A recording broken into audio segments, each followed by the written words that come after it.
Oh, Jamar Chase with the dive. Because Garrett Wilson's wide open. Garrett Wilson, touchdown Barrett.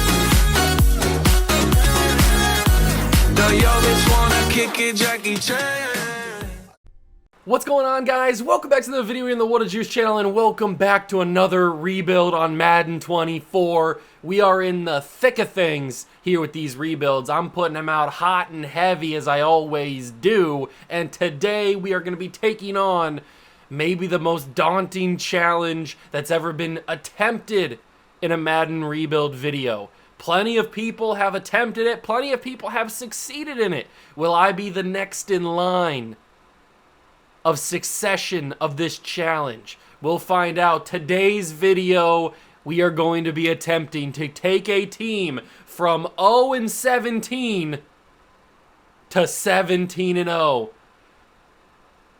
The unable to win to the unbeatable, the invincible, world champion perfect season. Hasn't been done since the Dolphins.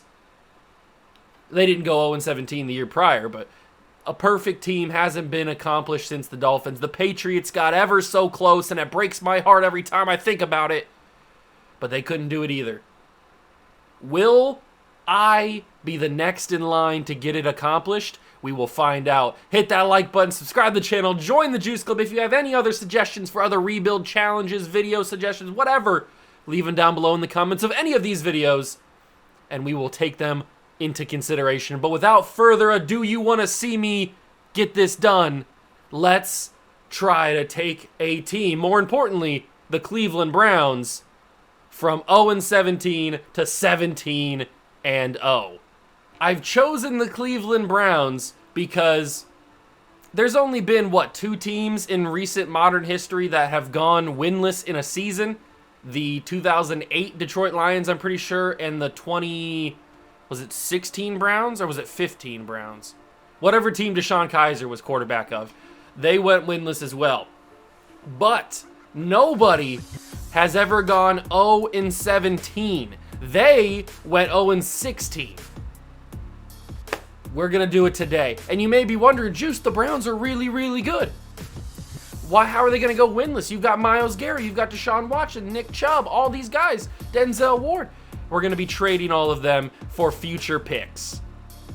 That is how we're going to be doing it today. So get used to seeing new faces. None of these guys are going to be on the team when we win a championship and we're perfect.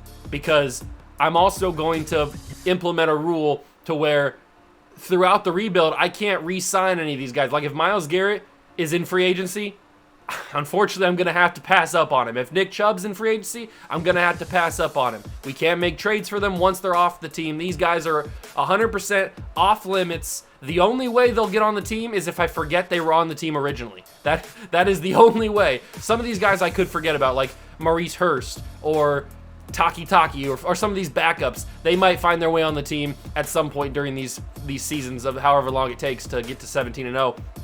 Only because they get past me and I forget that they were on the team originally. But this is what the Browns team looks like as of the most recent roster update that I could find. And none of these guys are going to be on the team. So let's get started. This is going to be the big chunk of the video, which is trading all of these guys. And we might as well start with the biggest fish in the pond. We might as well start with Myles Garrett. Let's start trading Myles Garrett to whatever team. We're going to have so many draft picks. We're going to have so many. So first up, we can get DJ Moore. And how I'm going to do this is, I'm going to do this in the classic KOT4Q style of NBA 2K videos. Shout out to Kenny. I'm going to be trading assets, getting more back, and flipping them for other assets. So let's say we do this Bengals trade. Then we get T. Higgins, we flip him for other picks or players. And it just keeps on going and going and going until we have a team that I feel comfortable with can go 17-0 or 0-17. But obviously with Myles Garrett, we have to be able to bring in multiple first-round picks. And it seems like there's not that many teams willing to offer us multiple first-round picks. The Niners are offering us a couple. The Jags are. I don't see any other ones that are offering us like a bunch of first round picks. The Bills, a lot of the teams that are offering us a few first round picks are teams that are actually pretty good and are going to do well in simulations, so their picks aren't going to be that valuable. With these top guys, getting the first round picks are going to be crucial. Garrett, Chubb, Amari Cooper, Denzel Ward, probably even JOK. Who else? Joel Bitonio might be able to get some first round picks. A lot of the big name, high overall guys, those are going to be the ones that are going to be getting us the first round picks. The other guys are going to be getting us the seconds, the thirds, the fourths, all those other ones. Let's see. I might do this Miami Dolphins trade, and then we flip Jalen Waddle. That sounds like a good idea, but also I might try and build my own trade. So let's say that we want to send Myles Garrett to Chicago because they've got a ton of picks. So let's say I want both of their first round picks and their second round pick this year, and then I want their 2 seconds next year and their first in 2026.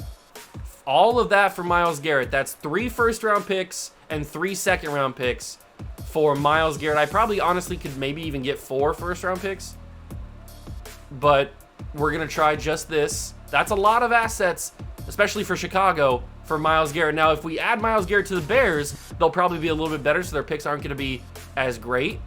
But let's see what they say to this. This could go through, and it doesn't. Okay.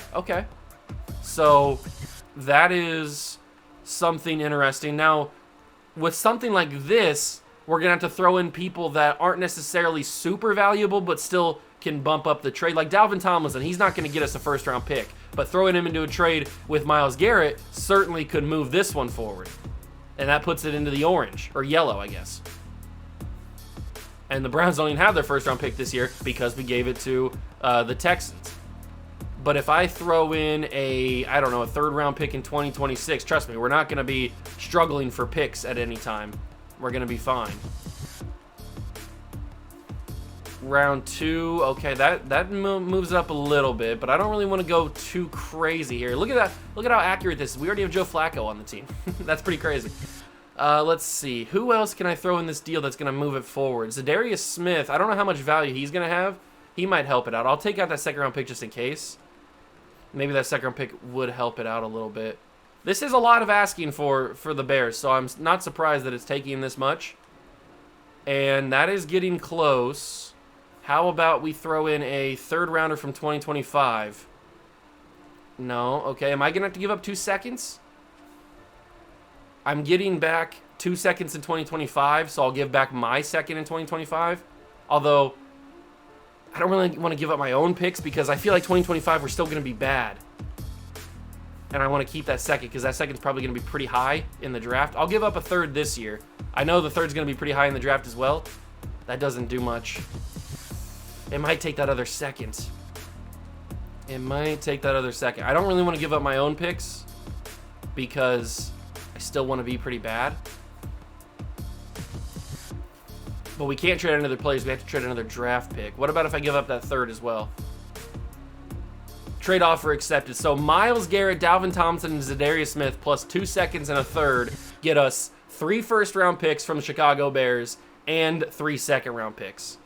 That is a massive haul for basically Myles Garrett, a couple other people as well, but basically that was the Myles Garrett trade. Maybe you think that I could have got something better, and that's probably true. I probably could have.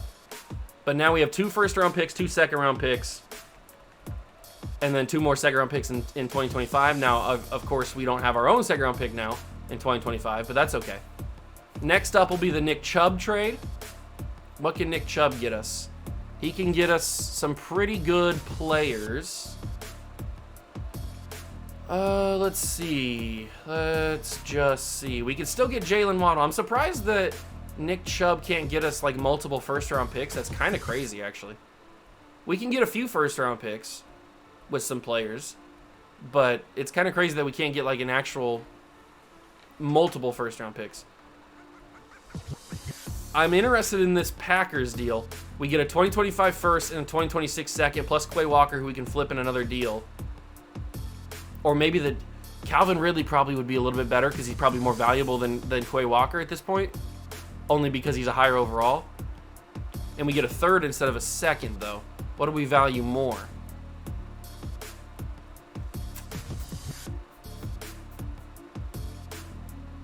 What do I value more? Do I want Quay Walker in a first and a second? I think I got to do this. So Nick Chubb's going to head over to the Green Bay Packers. That doesn't help them out because they got Aaron Jones and A.J. Dillon already. So giving them Nick Chubb doesn't help them out, which is good for me in the long run, I guess. Joel Bitonio is going to be able to get us a bunch of lower round picks.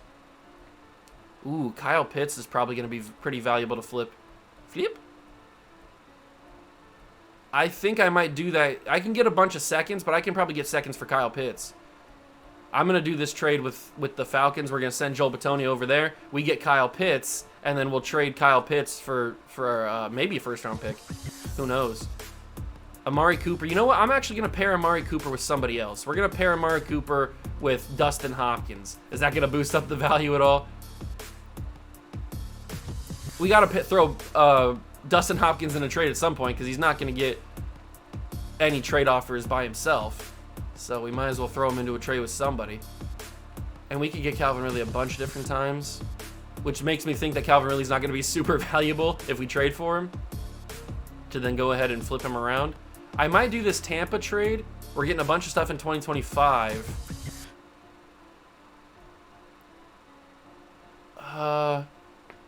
But then we're getting stuff in 2024 and 2025 from the Cowboys.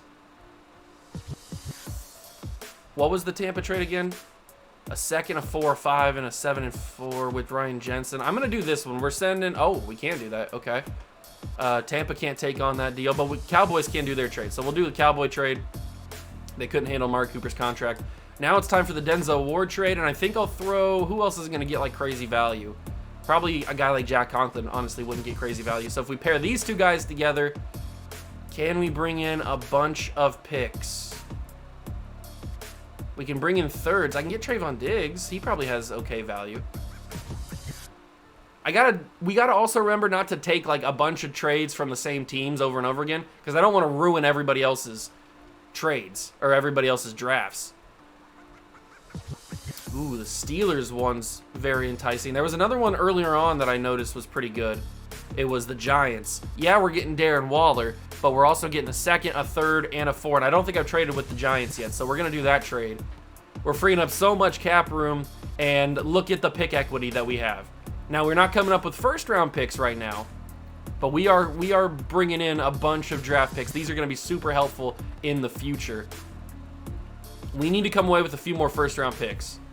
So Kyle Pitts and Wyatt Teller, they need to bring us a first-round pick. And I don't know if they're going to be able to. So we need to do this. We need to make sure, is there anybody that just straight up wants either one of these guys with green interest? Everybody's yellow. How does nobody want Kyle Pitts? He's literally Kyle Pitts. Is there no team that has green interest on either of them? Well, that's kind of crazy. All right, who do we send Kyle Pitts and Wyatt Teller to? Let's send them to a team. Let's send them to a team that's going to be... let's send them to the Patriots, actually. Because the Patriots probably have decent first-round picks, right? They have pick 14. Give me these 2 picks, and then give me your first-round pick for the next 3 seasons. I'll take out the second. I don't need any more seconds. 3 first-round picks.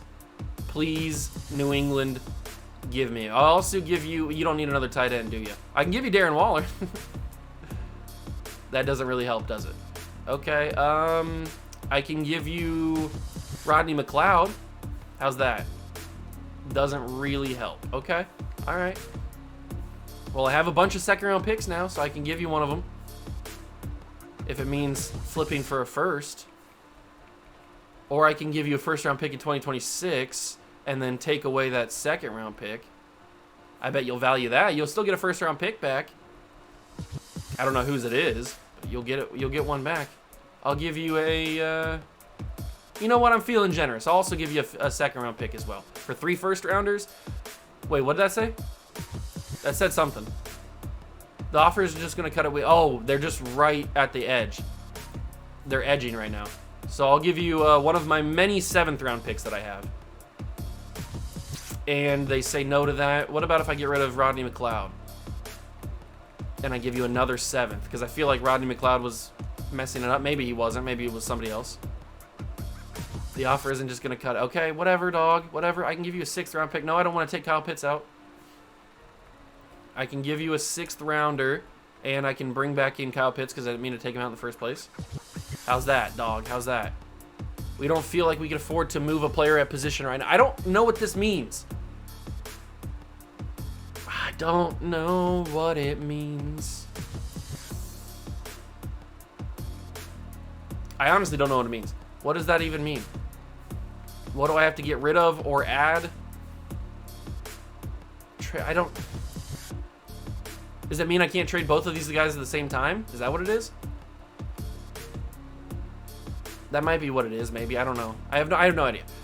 We got to be able to get Kyle Pitts for a 1st round pick. That's just got to happen. So we got to throw Wyatt Teller back in there. Get rid of the 2026 1st rounder. Just give me these 2 firsts. And I'll throw in one of those 2nds. All right, now we're talking. I know you have the cap room, so you don't have to worry about that. 2024 or 2026 4, they need more compensation. You guys are really stretching this out, aren't you? You're really stretching this out. I don't know what that means. Does that mean I can't trade people? Or trade both of these guys at the same time? I honestly don't know what that means. How about Kyle Pitts just straight up for a 1st rounder? It doesn't go through. Kyle Pitts in a 3rd. Gets close. Kyle Pitts and another 4. Almost. I've got a 7th. All right. Take that. Trade offer accepted. There we go. So we get the New England Patriots 1st rounder this year. So we have 3 1st round picks this year. We're looking pretty good. We are looking pretty good, but we still have plenty of people to trade. So we got to trade all 3 of these guys. Let's just pair all 3 of them up. See what we can get. We can get McGlinchey, Cortland Sutton, a 2nd and a 3rd. We have a bunch of 2nds. We don't necessarily need 2nds anymore. I mean, 2nds aren't going to hurt. Nobody's offering a 1st rounder anymore. Have I done this? I haven't done a Steelers trade, I don't think. But the Steelers aren't really offering me a ton. There's a few teams that are offering me a good amount of stuff. Like the Panthers. I know they're offering me 7s. I don't really want 7s. I've got enough 7s. The 7's just going to be a waste. I know I'm getting one again with the George Pickens trade, but I'm going to do this one. We're going to get George Pickens, send everybody to the Steelers. It looks like that didn't go through. I hate when that happens. It looks like that trade didn't go through, so we'll do another trade. We'll do DeForest Buckner and that one. Did that go through? I don't. This game, man. This game, I don't understand it sometimes. Do I have to back out and then it'll go through? What's going on here? Can I not trade all 3 of them together? Maybe that's the thing. No, they're still here. Maybe I have to trade them all individually. I have no idea. What can we get for straight up Wyatt Teller? Not a whole lot of good stuff. Some 3rd round picks. Some late round picks is not bad, I guess. The Bears trade is very interesting. But they're not giving me a 2nd.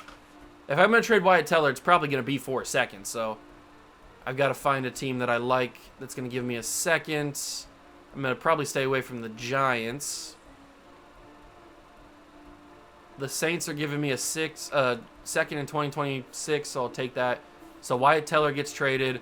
We'll toss both the tight ends together and see if that'll actually go through.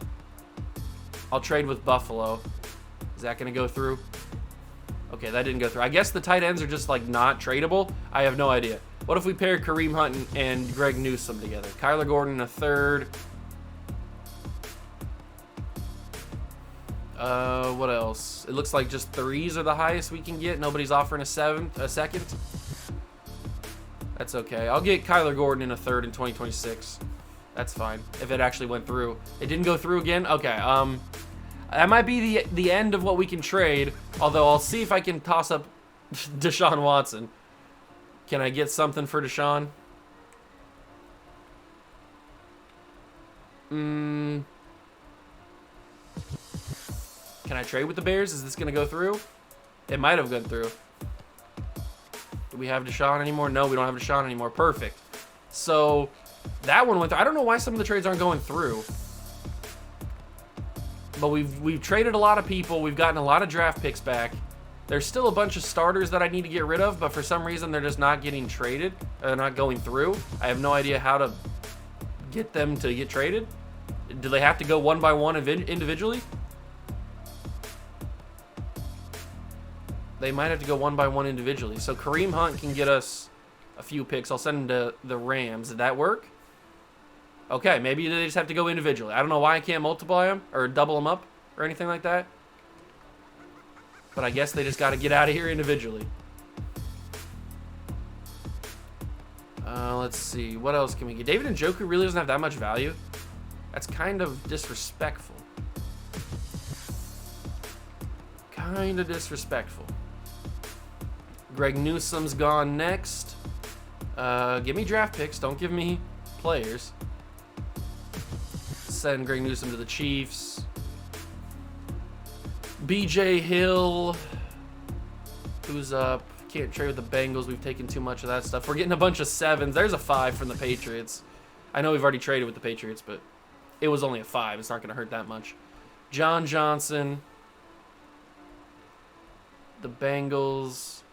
Packers. Raiders. Steelers. I don't think I ever made the trade because the Pickens trade didn't go through, so we'll go with the Steelers there. All right, now we're getting into the bad parts. There's no trade packages for Rodney McLeod. What about if we actually pair them together and will it go through? I have no idea. Did that work? Are they both gone? Nope. For some reason, double trades don't work. I have no idea why that is. Is Grant Delpit gone? No, Grant Delpit's still here. So he doesn't even get traded. Might have to cut him, I guess. Can I trade? Is it the Tampa Bay Bucks? He didn't get traded either. JOK's still here. I have no idea what's going on with the trades, why they're not working. Nobody wants Quay Walker, really? Okay, trading might be a little bit busted. Maybe I've done too many. Maybe there's a limit on trades. I have no idea. I didn't think there was a limit on trades, but maybe there is. Our team is not good anymore. It's honestly, we probably would be able to find a way to win a game. We probably would be able to find a way to win a game, wouldn't we? I've got to get JOK out of here. I've got to get Grant Delpit out of here at some point. I guess I could just cut them. Release JOK. It's a 1.04 penalty. You know what? I'll take the penalty. It's not that much. If we can't trade him, we might as well cut him. We've already got a lot of draft picks. Draft picks aren't a problem. We'll also cut Jedrick Wills. That's going to be 16.5 penalty. Wait, what'd that say? You cannot release Jedrick. Oh, it's over the minimum size. So I'll have to sign a left tackle in free agency to cut him. And then we will we'll cut Grant Delpit. 10 million penalty. I can't release him either because we don't have enough safeties. Why do we not have anybody in positions? Can we cut Martin Emerson? I like Martin Emerson. He's very young, very good. No, okay. So I got to sign some players in free agency, and then we can come back and we can cut those starters. So let me go and get the roster all figured out, and I'll come back when I've got the team to where we're going to start simulating. All right, I've gotten the team where I want it. I've gotten the team to where I think we're going to be very, very bad. We are 73s on offense and defense. Yeah, this team will go 0-17. That is for sure. This team will go 0-17. We're not going to win a single game, even against some of the bad teams in the NFL. It's not a problem. We are going to go winless on the season. So now we're going to simulate year number 1, accomplish the goal of going 0-17, and then the video technically starts from there. We've completed season 1, and we got the first check on the list. It is an 0-17 season for the Cleveland Browns.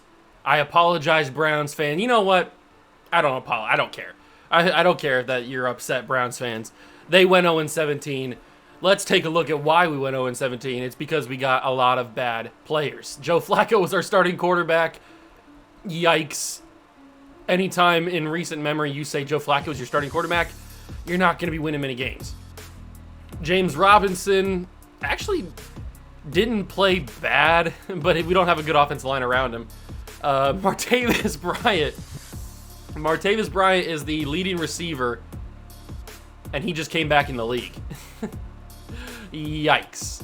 That is a big ol' yikes from the boys. But 3 100 tackle seasons, Anthony Walker Jr., Sion Takitaki, and Josh Norman. You might see a theme that I brought back a lot of guys that were like once a name, but now have like been out of the league and now are back for some reason. So that was kind of something I thought would be fun. Okoronkwo had 14 tackles for loss, so did Adams. Sack leader was Okoronkwo. Adams, Mario Edwards. Oh, I do want to mention Alontae Taylor had 3 picks, though. I do want to mention that I stopped halfway through the season because I remembered that we didn't have our own first-round pick. The Texans did. So I did manage to somehow get that back. We have our own first-round pick now from the Texans. I traded a pick in I think I traded a first-round pick in 2026. No, I traded a second-round pick in 2026. Did I not trade a first-round pick in 2026? I thought I did. We have a ton of picks, though. We still have both of our 2025 picks. Oh, we had 3 first-round picks. It was like projected pick 23 at the time I traded it. So we traded that one to get this one along with, I think we had Trey Smith from the Cowboys on our team. He was like a left guard. I traded him. And I think we had Ethan Pocic as our center. So it was a big package to be able to get the number 1 overall pick from the Texans. But we do. So we have our own first-round pick back. And I was like, oh, we got to get our own first-round. We can't let the Texans have the number 1 overall pick. So now we have the first overall pick and the 3rd overall pick, along with the 10th overall pick. So we need to hit on these draft picks. If we want to go 17-0, we have to absolutely hit on these draft picks. But we don't care about the playoffs. So let's simulate to the Super Bowl, see who's going to be involved. I'm guessing some combination of the Eagles, Chiefs, Cowboys, probably the Vikings sometimes make it in there for some reason. And it is, I forgot about the Bills. The Bills and Eagles are in the Super Bowl. We have $105 million, and this is really when the video starts. That whole couple clips that you saw at the beginning is not a big deal. That's not a big deal. That was just getting the team set up to go 0-17. But now it's the long grind. The long grind. And we've got Eagles winning the Super Bowl. DeAndre Swift wins it. And Patrick Mahomes MVP of the league. And obviously we're not going to have any awards because we suck as we wanted to. It's not like we didn't try to go 0-17. We intentionally sold off all of our assets to go 0-17. That was the key. But now we've got no money. How do we not have any money? What's going on with the salaries? We had $105 million. Who are we paying? Who's the most expensive player? Maurice Hurst is making a ton of money for some reason. I'm not sure why. I know we ate a bunch of penalties when I just cut those guys, like JOK and Grant Delpit. There was I think it was 26 million total in penalties that we ate from them. I don't know why we have negative money now. We had 105 million. You saw it.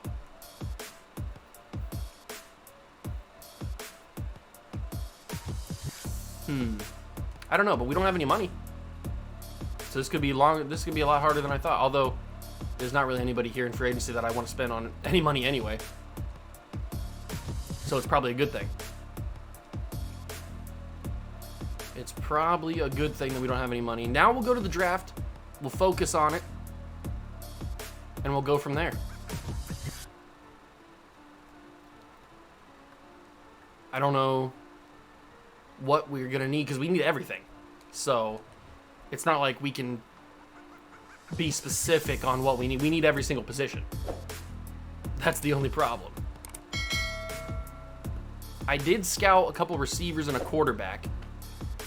because I feel like we should get our quarterback away, like locked down right away, because they need to have the most time to develop, I would think. Oh, but there is a top 5 talent. There's 2 true talent receivers. We could get our receivers locked up right away. Unfortunately, this quarterback's only around 1 to 2. Adam Graff. He doesn't have the physicals, but he looks decent throwing the ball. He's got good accuracies. I want to know more about him. And then I don't know what else I want to know about. Probably offensive line. Unless Brian Ridley's good. Elite speed I do like. A finesse boost, B play rec. He's a speed rusher. Brian Ridley's intriguing. And then probably just a tackle, I would guess. We should probably learn about some of these tackles. So we'll learn about those 3 guys. Oscar Baker will add into the team, or add into the workouts. But it's draft time now. We gotta quickly check and see what our mock draft is looking like, so we can kind of get a game plan for what we're going to do. So if we take a look at the final mock draft, they have us taking the quarterback. I don't want to take the quarterback. Adam Graff is also around 1 to 2 talents, so the quarterback class is not that good, at least at the top. The other receivers down the board a little bit. Ridley's down the board at 10. And then they have us taking Deontay Gallimore. So we have a top 5 receiver, true talent receiver, falling to 13. I like the sound of that. Oh. They have us taking 2 quarterbacks. Are we in that desperate of a need to take 2 quarterbacks? I don't know what we're going to do. I honestly don't know what we're going to do. We'll have to get in there and start drafting and figure it out, but it's going to be interesting, that's for sure. It's go time for the draft. I'm ready to make this team better. We have the number 1 overall pick and the 3rd overall pick, and I think the 13th overall pick. And we took a look at the mock draft, so we know kind of the expectations for where people are going to go. And they had Deontay Gallimore, 6'4" receiver, going and falling all the way down to us at 13, I think.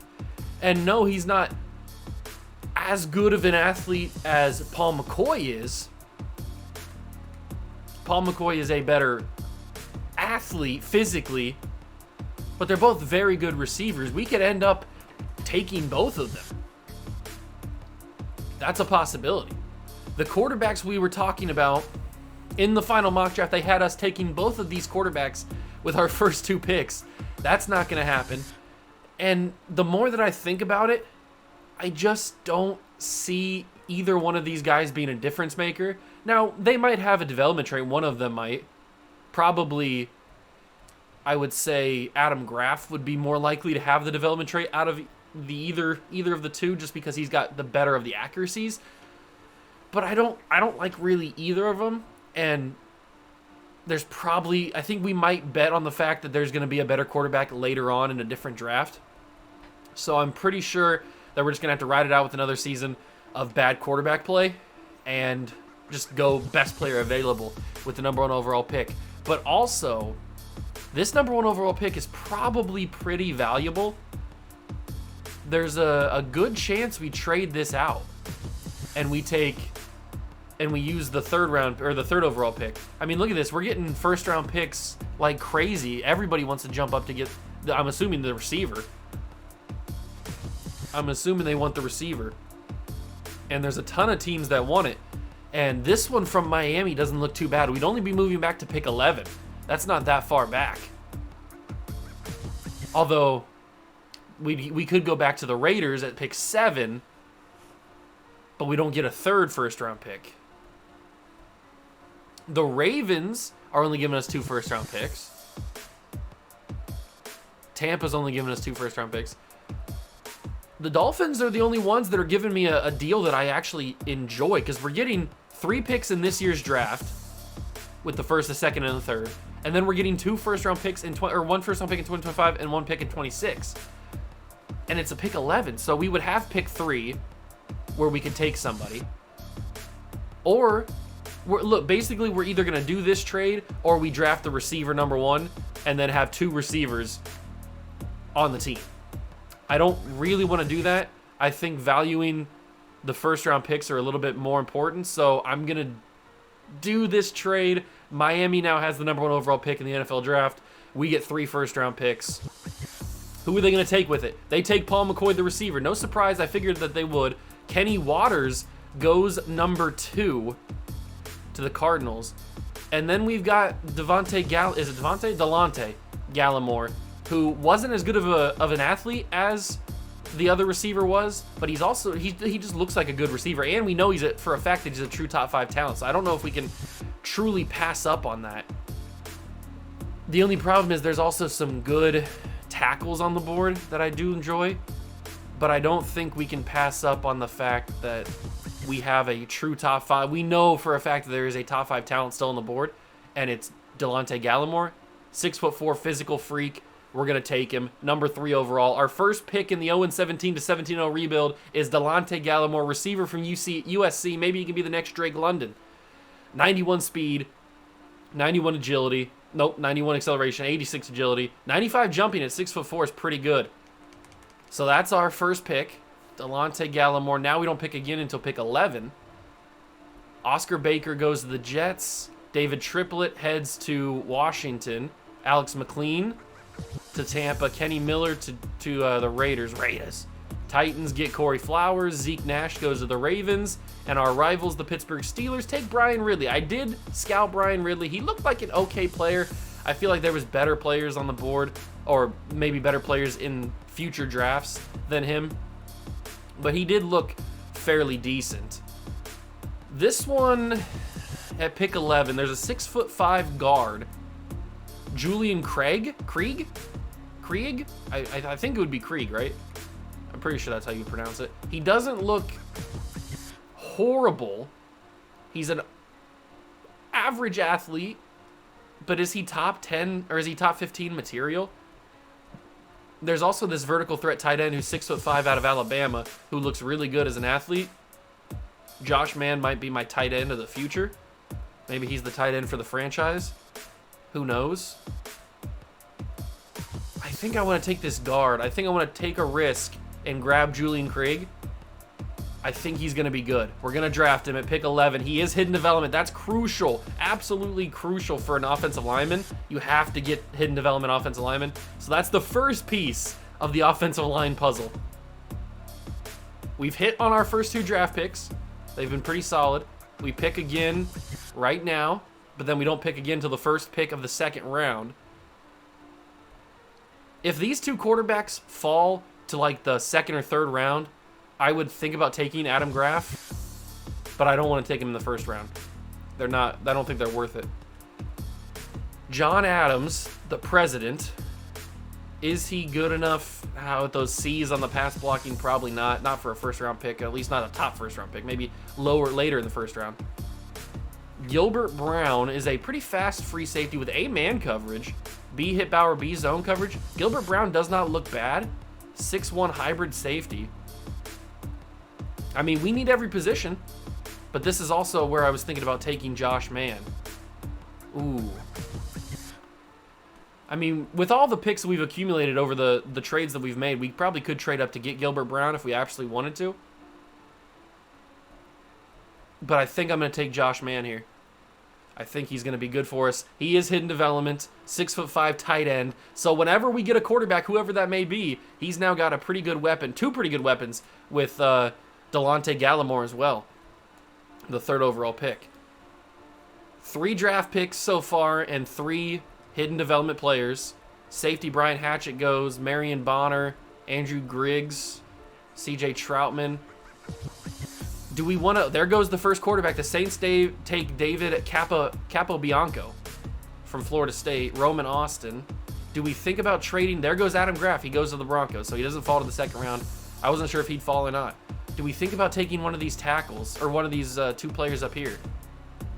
John Adams or Gilbert Brown, do they fall to us or do we trade up? I'm not 100% sure. There's a strong safety, Quincy Langford, who also looks pretty decent. But the thing about Gilbert Brown, was it Gilbert Brown? The thing about him is he looks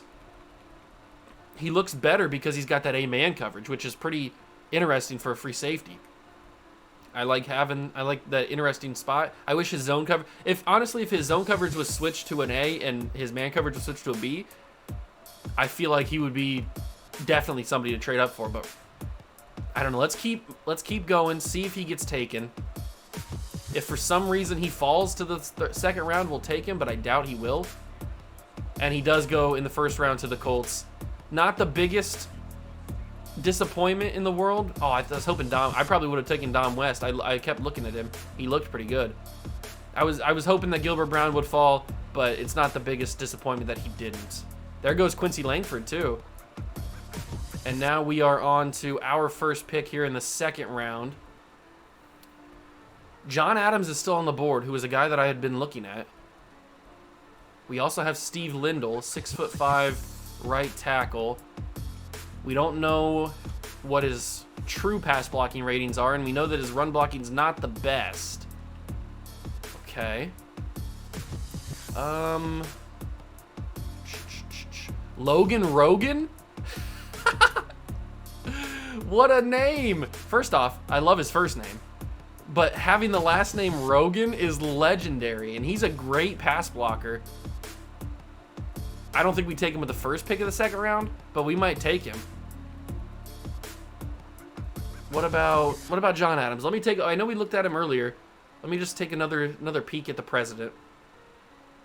He honestly doesn't look as good as Lindell looks better than Adams does, both physically and just straight up talent-wise. So I think I'm going to take Steve Lindell. Our first miss in terms of development trait is Steve Lindell. But at this point, we're 0-17, so anybody is going to be better than what we already have on the roster. So it's not like we're missing too much. Or it's not like we need to absolutely hit on every single thing. We're back up again. And I kind of want to take Logan Rogan because he honestly didn't look bad. He didn't look that bad. But also, we've got this guy, Antoine Barkley, who's got A power moves. And hopefully B to D in the finesse moves. Or hopefully B in the finesse moves, not a D. I think I like Antoine Barkley a little bit. We're going to take him. He's also normal development. But, D tackles, if they have good seasons, they can grow pretty quickly and get development traits. Basically, it's okay to an extent to miss a development trait on any other position besides offensive line. You basically have to have development traits on your offensive line or they're just not going to develop whatsoever. But any other position, it's easier to get guys that have normal development to get them up to a higher development trait, to grow them, basically. John Adams is still on the board, but at this point, if nobody's taken him, I might pass on him as well. I kind of want to take Logan Rogan just because of the name. It's pretty legendary. And we know that this guy, Leslie Graham, is a true talent wide receiver, round one wide receiver.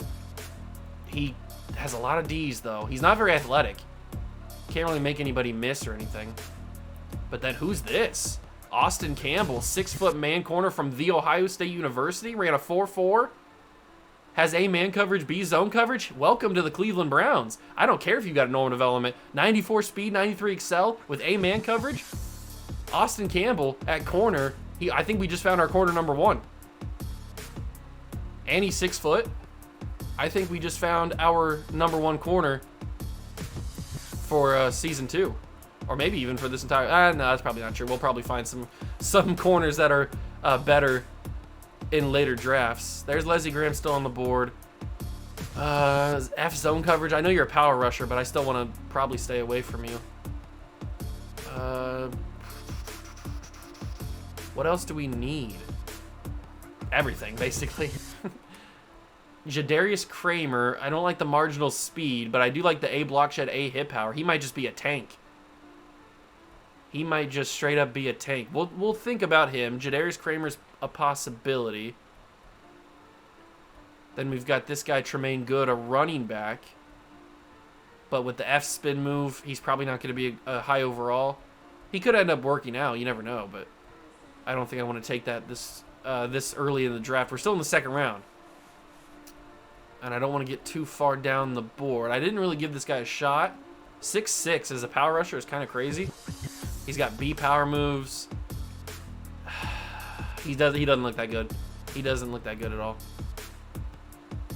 I kind of like... Who did I like? The Jadarius guy. Anthony Kitchens is also a free safety. Decent speed. He doesn't look as good as Kramer does he? Jadarius Kramer. We don't know what his zone coverage is. It could be A, it could be C. But he's got the A block shed, A hit power. That is intriguing enough for me. Another normal development guy. We're really missing on these development traits. But we're getting bodies. We are getting bodies on the roster that we absolutely need. So we're still helping out. And these guys are going to be better than the guys that we have anyway. So this roster might, or this draft class might just not be as deep as we may want it to be. Let's see. Let me take a look at centers. I haven't taken a look at centers at all. There's one round 3 to 4 guy left. Well, 2 round 3 to 4 guys. And he looks pretty decent. Miles Burks. Then you've got the other round 3 to 4 guy, John Lamontini. Is it Lamontini? Is that how you would say that? I'm not cultured enough. He also looks pretty good. We could take both these guys and put one at the guard spot and one at the center spot. It doesn't really matter. But they're both round 3 to 4, so we could hold off on them for right now. And knowing me, I'll probably miss on them because I held off. Who else is available? Who else is available? We probably need some defensive linemen or linebackers, so we probably should take a look at either one of them. And A finesse moves, B block should be pursuit. Devontae Rutledge is speed rusher. He's intriguing. Conrad Zimmer. Doesn't look amazing. Another guy probably that has normal development. What about Trevor Oz? Is it Osgood? Yeah, Osgood. 6'4" speed rusher. Is this our new Myles Garrett? Probably not. Not with the D block shed, it's not. Jay McMillan. We don't know a lot about him. He's got very wide ranges of B to D. But the A block shed's also intriguing. But I got caught with that the last time with the Kramer guy. Harold Callaway? A finesse moves? What is he, a run stopper? He's a speed rusher. Harold Callaway could be something. But I don't know if we should take him this late, or this early. We're still in the second round. I kind of want to take Leslie Graham just to find out how good he is. Because he's around 1 talent, so he's got to be high overall, or high enough overall for this class.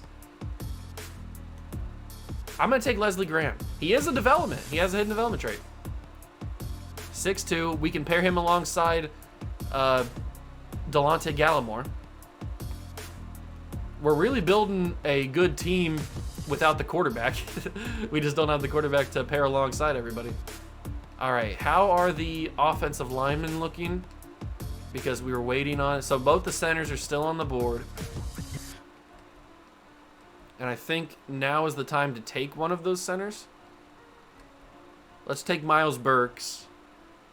We'll take him. He's also hidden development. And then with our next pick, if Lamontine, if that's how you say his name, if he's still on the board at pick 11, we'll take him. And then we've pretty much figured out the offensive line, at least for the most part. He might not be there.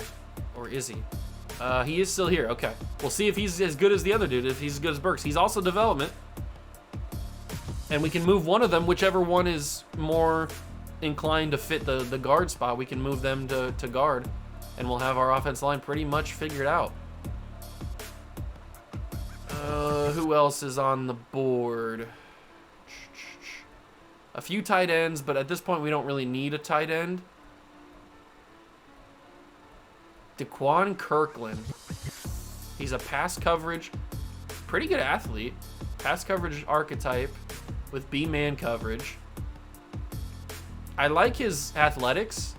He's probably pretty decent athlete. And he's a hidden development. Daquan Kirkland, 88 speed, 90 acceleration. Welcome to the squad.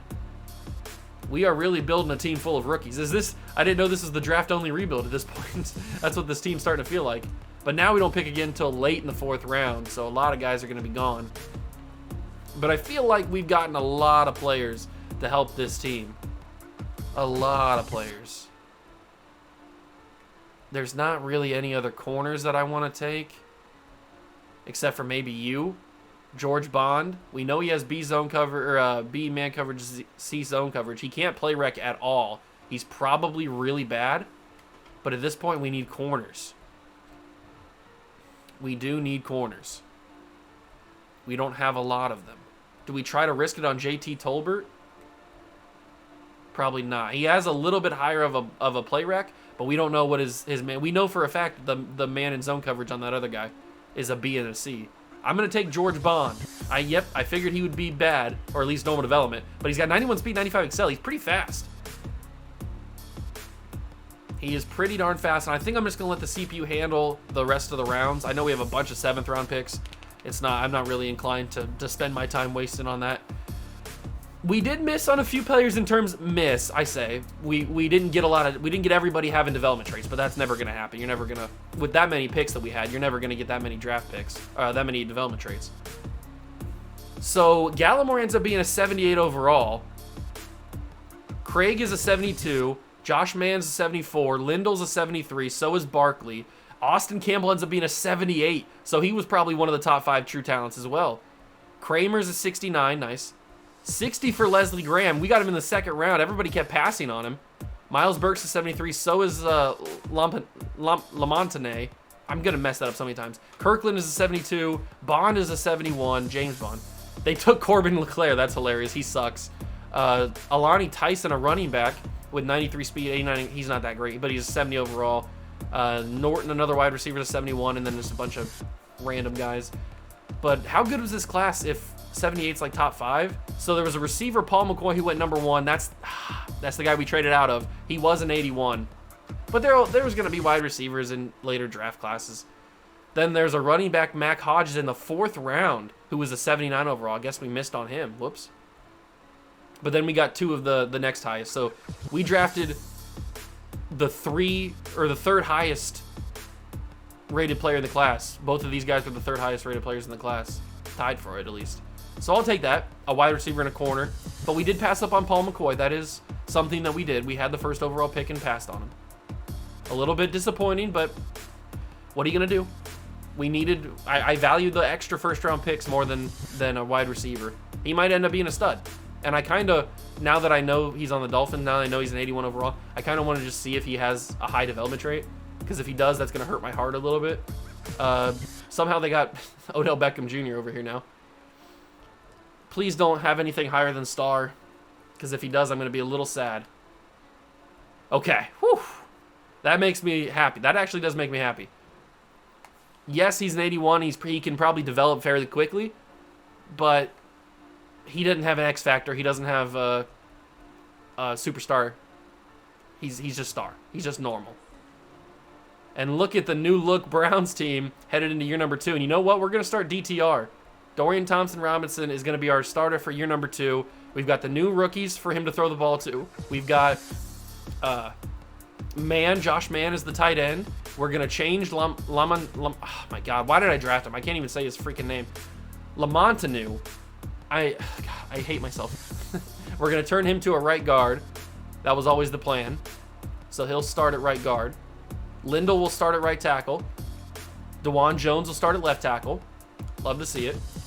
Or we could have DeJuan Jones play right tackle and Lindell play left. I guess it doesn't really matter. You know what? Let's just switch it because DeJuan Jones feels more like a right tackle than a left tackle. So we'll switch Lindell over to left tackle, and he can play. Yep, and then DeJuan Jones can switch. Okay, so the offensive line has promise. The offensive line definitely has promise. And then on the defense, we drafted a few linebackers, but not really any defensive guys. And then our 2... Oh, Bond is only a 71, that's right. But Campbell is a number 1 corner. And then, you know what? We're just going to jump Bond right up to the top. Why not? We need progress from our guys, so why not have him play up to the top? We've got no strong safeties. We could play Kyler Gordon there, I guess. Our safeties are just bad in general. We're going to play the rookie Kramer. We need to have these these linebackers start. So Leclerc will start. Kirkland was a pass coverage guy, right? So he needs to play middle linebacker probably. But we could have Anthony Walker switch over to right outside linebacker for this season. And then I just need to have my guys, all my rookies play. So we'll switch him over to right outside linebacker. And Kirkland can get the start. Then Leclerc will get the start. The defensive line still needs a little bit of work, but Barkley's going to get some play time. And that's what the team looked like for year number 2. It's not going to be much improved, I wouldn't think. I bet we'll get a couple wins. I bet we'll get a couple wins, but we'll see. I'll simulate year number 2, and we will catch back up at the end of the season with the results, and hopefully maybe 1, maybe 2 wins. I'm still assuming we're going to have the number 1 overall pick, but also we got to rely on the teams that we traded with to them to be bad, so we have a bunch of first-round picks. But I'll catch you guys at the end of season number 2.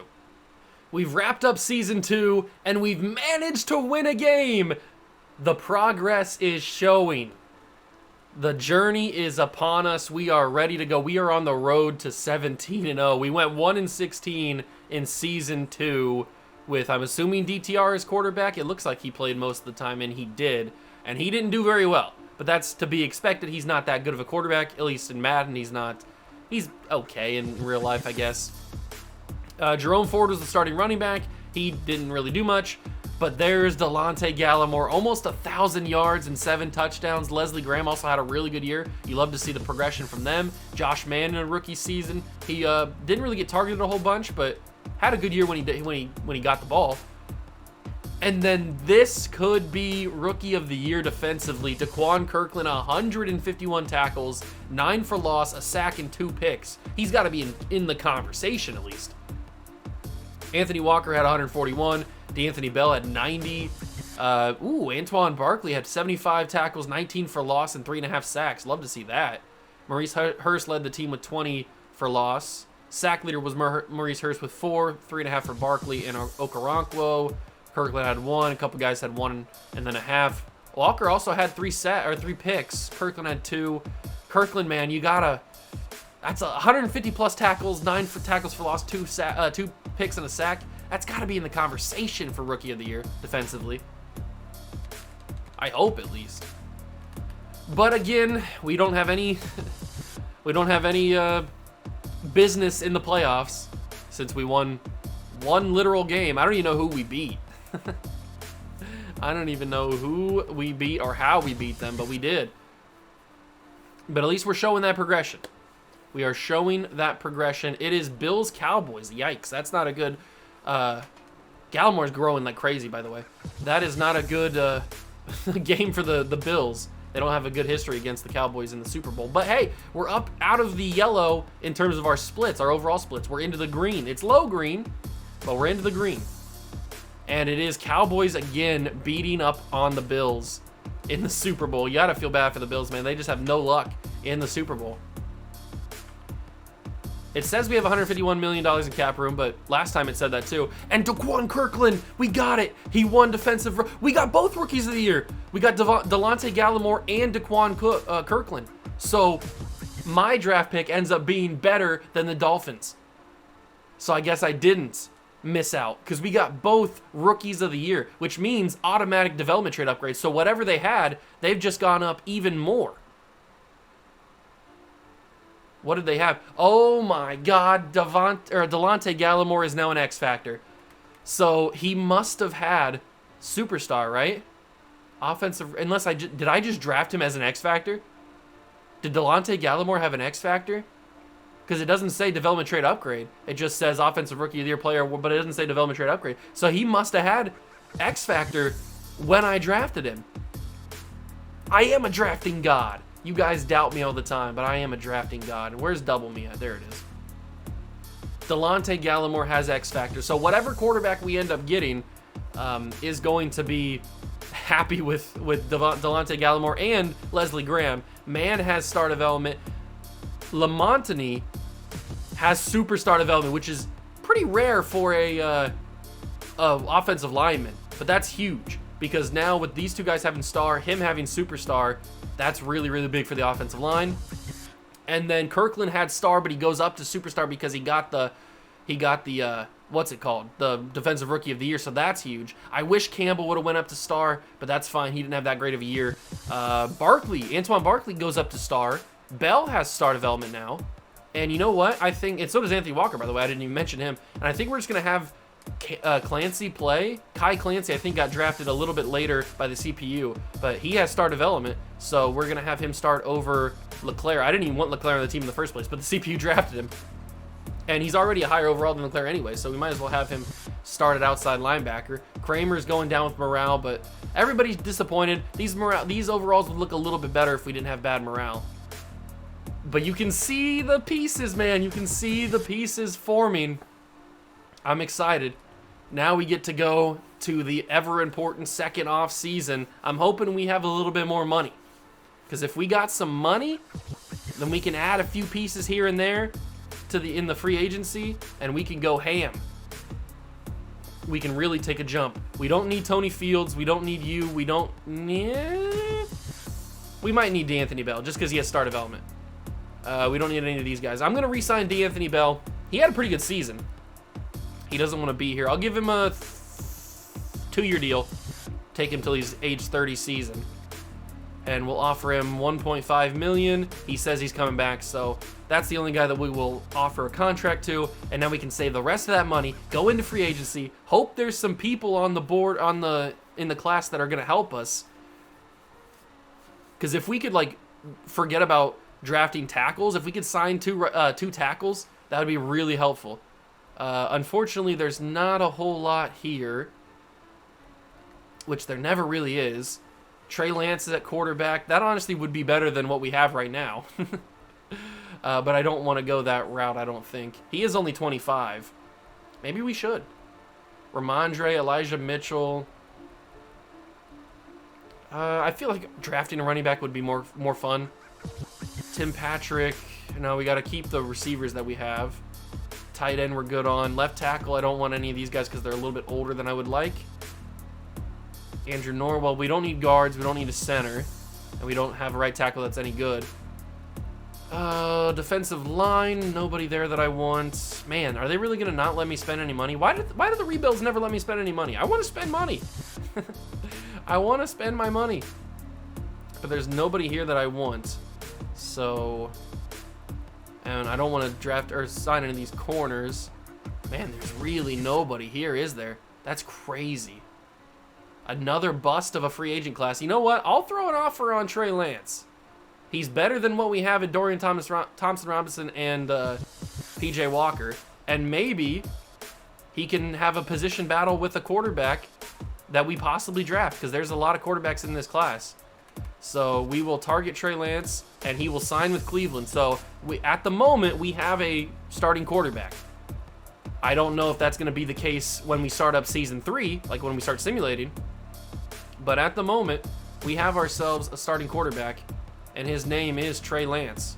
So we will see what happens there. On defense, we'll make sure that Kai... You know what? I'm just going to make him a left outside linebacker just so he automatically starts, because I'm going to be doing the generate best lineup thing a bunch. So, and he's from Ohio State. That helps. There we go. He automatically is starting. It looks like our guy that we drafted isn't starting anymore over there. And we want Campbell to be at the top. And we want Bond to be the number 2 ahead of Taylor. So there's still some things to be worked on. Obviously, we still have a lot of holes to fill in this team. But at least we have the cornerstones. Well, a few cornerstones. We have a solid Mike linebacker. We have a number 1 receiver. And we have a pretty decent D-tackle. We just have to figure out everything else. And we have, honestly, we have a pretty good corner in Campbell. He just doesn't have a development trait. I don't know if he's a number 1 corner. Probably if on our 17-0 team, he's probably going to be like a number 2 or 3, I would hope. I would hope that there's another corner that we get that's got a development trait and has a higher overall. But he's honestly solid for what we have right now. We're showing that little bit of progression. We don't need to be 17-0 in Season 3. That's just not going to be physically possible. We just don't have the best team. But if we can come away with more players, first off, let's take a look at this mock draft, because I know that we're going to have a lot of picks. We obviously have the #1 overall pick because we are the worst team. But what are how many other picks do we have? We have 25 and 29.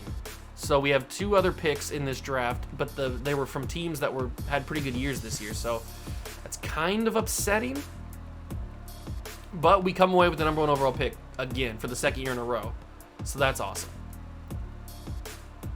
The strengths of this class were corner, receiver, and quarterback. I'm pretty sure. So that is going to help us out because we are in need of pretty much all those positions, mainly quarterback and corner. How are the quarterbacks in this class, though? A top 5 guy with around 3 to 4 talent, really? Is it going to be another year of no quarterback in the draft? That's kind of upsetting. I used my Nationals focus on corners because that's pretty much what we need, more so. Trevor Reed, 6'4", great athleticism. Man, he looks pretty decent. We're going to scout him for sure. And then who's this guy? Sharif York, 6'3" out of Florida State, also pretty decent athletically, and A man coverage, B zone coverage. You're speaking the languages. You are speaking my languages here. Rudy May also looks pretty decent, but I think I prefer Trevor Reed and Sharif York. Other than that, is there anybody else that I want? Do we want to take one of these receivers? We honestly don't need to. I think I want to spend my other points on another player. Another quarterback. 6'3" Barry Patterson. He's got elite strength and elite throw power. He probably sims pretty well, I would guess, because he's got decent accuracies. Jason Carter. He's a 6'5". He's also got elite throw power, and he's got better accuracies. Jason Carter might be better. I'm going to use my last point on him, and then we're going to go get those 2 corners, Trevor Reed and Sharif York. Those are going to be my 3 guys. We will know for sure, all 3 of them, what their true talents are headed into this draft. And if we take one final look at the mock draft, we can decide if we honestly need the #1 overall pick or not. We can trade it down, get a bunch of picks again, just like we did last year, and be totally fine. So first off, let's find out how good they actually are. So Jason Carter is a true top 5 talent. Okay. Well, you're on the board. You're our guy, Jason Carter. You are our guy. What about the corners? We have, oh my God, true top 5 talent for Trevor Reed and a round 1 talent for Sharif York. Both of them will be drafted by me. This is exciting. Now let's find out where they're all going to go. So they have us taking Sherrod Douglas. He honestly looks bad. He doesn't look great. But crucially, Jason Carter is the first quarterback off the board, which is not good, because that means we're going to have to spend our #1 overall pick on him. The rest of the guys, they have us not going before our next pick at pick 25. And there's Trevor Reed at pick 31, and the other guy's not even on the board because he's around 2 to 3. So that's perfect. So we don't have to trade around at all. We can take Trevor Reed with either one of these picks, and then preferably this pick at 25. And then I guess we could trade with the Vikings, but I don't want to risk it. I need to take that quarterback. I know we just signed Trey Lance, but I mentioned that when we did sign him, I said he might have to have a quarterback battle with one of the quarterbacks. So it looks like it's going to be Jason Carter. We're going to spend the #1 overall pick on him. We know he's a top 5 true talent in the class, and I just hope that he is living up to the hype. Jason Carter, 6'5", strong arm from Fresno State. The last Fresno State quarterback to come out, Derek Carr. I hope you're better than Derek Carr. 96 throw power, 82 acceleration. He's not very fast, but at 6'5", he's got a rocket. And he's got great deep accuracy, great medium accuracy. He's just a statue. He's not a statue. He can move a little bit. He's not super fast by any means, but he can at least move around the pocket. And I'm hoping he sims very well, because you don't need speed in simulation. So we got ourselves our #1 quarterback, our franchise quarterback, hopefully. It only took 2 seasons to get there instead of 1. But honestly, I'm happy with this guy more so than anybody in that first class anyway. And Sherrod Douglas, the guy that was projected to go number 1 overall, falls to 11 to the Panthers. Sucks to suck, my guy. Howie Steets.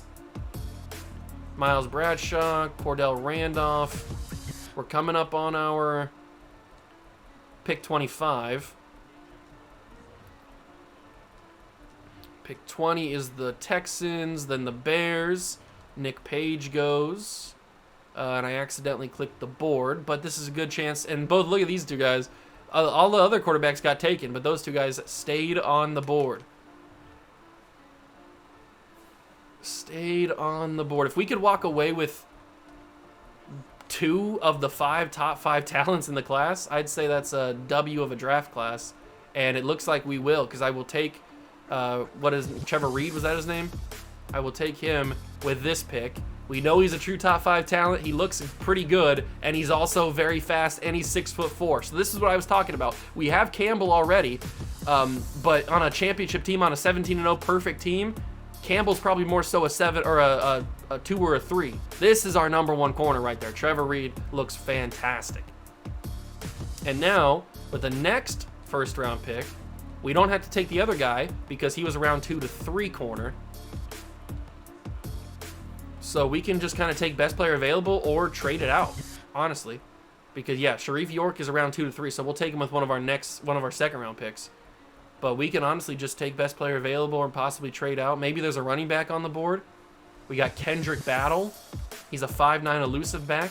Not super fast, but he's got a juke move and B-to-D spin move, so he could be pretty decent. What about Jalen Hammond? 6 foot, not amazingly fast, but that juke, you gotta, the juke move and the spin move are how you can tell if a running back is going to be pretty decent or not. And it looks like Kendrick Battle is the only guy that's going to have the goods, and they weren't even like that good. Maybe all the good running backs have already been taken, is what I'm starting to figure out here. Stephen Hodge, or Stephen Hodge. Yeah, it looks like everybody that I would possibly take is gone, and Kendrick Battle's the only one, but I don't want to take him in the first round. That's probably not the best option, especially when we need other positions like defensive line. Jermichael Clement, 6'5", not a great athlete, but he's got power moves. He's probably not a first-round pick. We're still looking at tackles. We have Lindell and DeJuan Jones, but we could always upgrade. It's not going to be John Quincy. And honestly, we could also use linebacker. I mean, we need basically everything on the defense, including safety. So DJ Pickett, A hit power, A pursuit, A to C block shed. Is DJ Pickett a guy that we take? Is he a flyer? I'm going to risk it on DJ Pickett. He's got the development trait. That was crucial. I wasn't sure if he was going to have that or not. He's pretty fast, and he's got the A pursuit, A hit power. DJ Pickett is going to be a starter for us on the safety spot. There goes Jermichael Clement. He just didn't look that good to me, if we're being totally honest. All right, we're into the second round. There goes Luke Patterson, one of the other quarterbacks. I could try to trade up to, there goes Kendrick Battle. Do I feel like I need to trade up a few spots to make sure we land the corner? He's still projected to go pretty far down the board. He's not even in the top, he's in the top 20. Okay. I'm gonna risk it. That's probably a dumb idea. I was gonna say because he's probably gonna go to this next pick, but he doesn't. He's still alive. He's still alive. One more pick to get through. He survives to pick 11, so we don't have to trade up at all to get him. Beautiful. And Sharif York is going to be our next corner on the team. Hidden development as well. Also very fast and also pretty big. We're just building a huge cornerback room. We've got 2 6'4" corners, because I think Campbell's also 6'4", and the guy we just drafted is 6'4", and now this guy's 6'3". We're building huge corners that can cover. That's a dangerous combo. And now we can skip to pick 21 of the second round. Who's going to be on the board? We've got James Dale. He's been passed over. honestly doesn't look too bad, but we don't know enough about him. It's probably a lot more C's, if anything, because teams are passing by him, so they obviously know something that we don't. Do I dare take another corner? He's got A zone coverage, Steven Phillips, but his man coverage is garbage. I mean, at this point, we could probably afford to take somebody like that, but I don't want to. Bryson Bigsby, 5'11", strong safety, B pursuit, B play rec. We don't know enough about him. I don't want to take somebody that I don't know, I'm not super confident in, especially in the second round. If it was like the third round, maybe I would think a little bit more about it. Courtney Barlow, what does he do best? He's a run stopper. I don't really want to pass a left end that's a run stopper. Not at this stage. But then you've got Aaron Goldman. We don't really need a center, but maybe he can play tackle. How tall is he? 6'2", 309? Probably not. But it's Madden. It doesn't really matter. We're going to take him. He's hidden development. It never hurts to have depth on the offensive line, that's for sure. Never hurts to have depth on the line. And he might end up being a higher overall than somebody we already have. You never know. Pick one of the third round. Where do we go with this pick? See, James Dale's still here. The AI knows something that I don't, so I'm going to pass on him too. If he's there in the third or fourth round, the late third round or fourth round, I might grab him just to find out how good he is or how bad he is. But right now, I'm going to pass on him. We already took a look at Hammond. There's a couple tight ends here. A couple guards. I don't remember looking at Emmett Pippin. Pip? And he's bad, so doesn't matter. What about Cedric Booth? What a name. He's got elite speed. I like that, especially in the second round. A pursuit, A play rec, A tackling. He's a run-stopping right outside linebacker. We need linebacker depth. Hidden development, 87 speed, 89 excel. The drafting god has returned in Season 2. In Season 2 draft.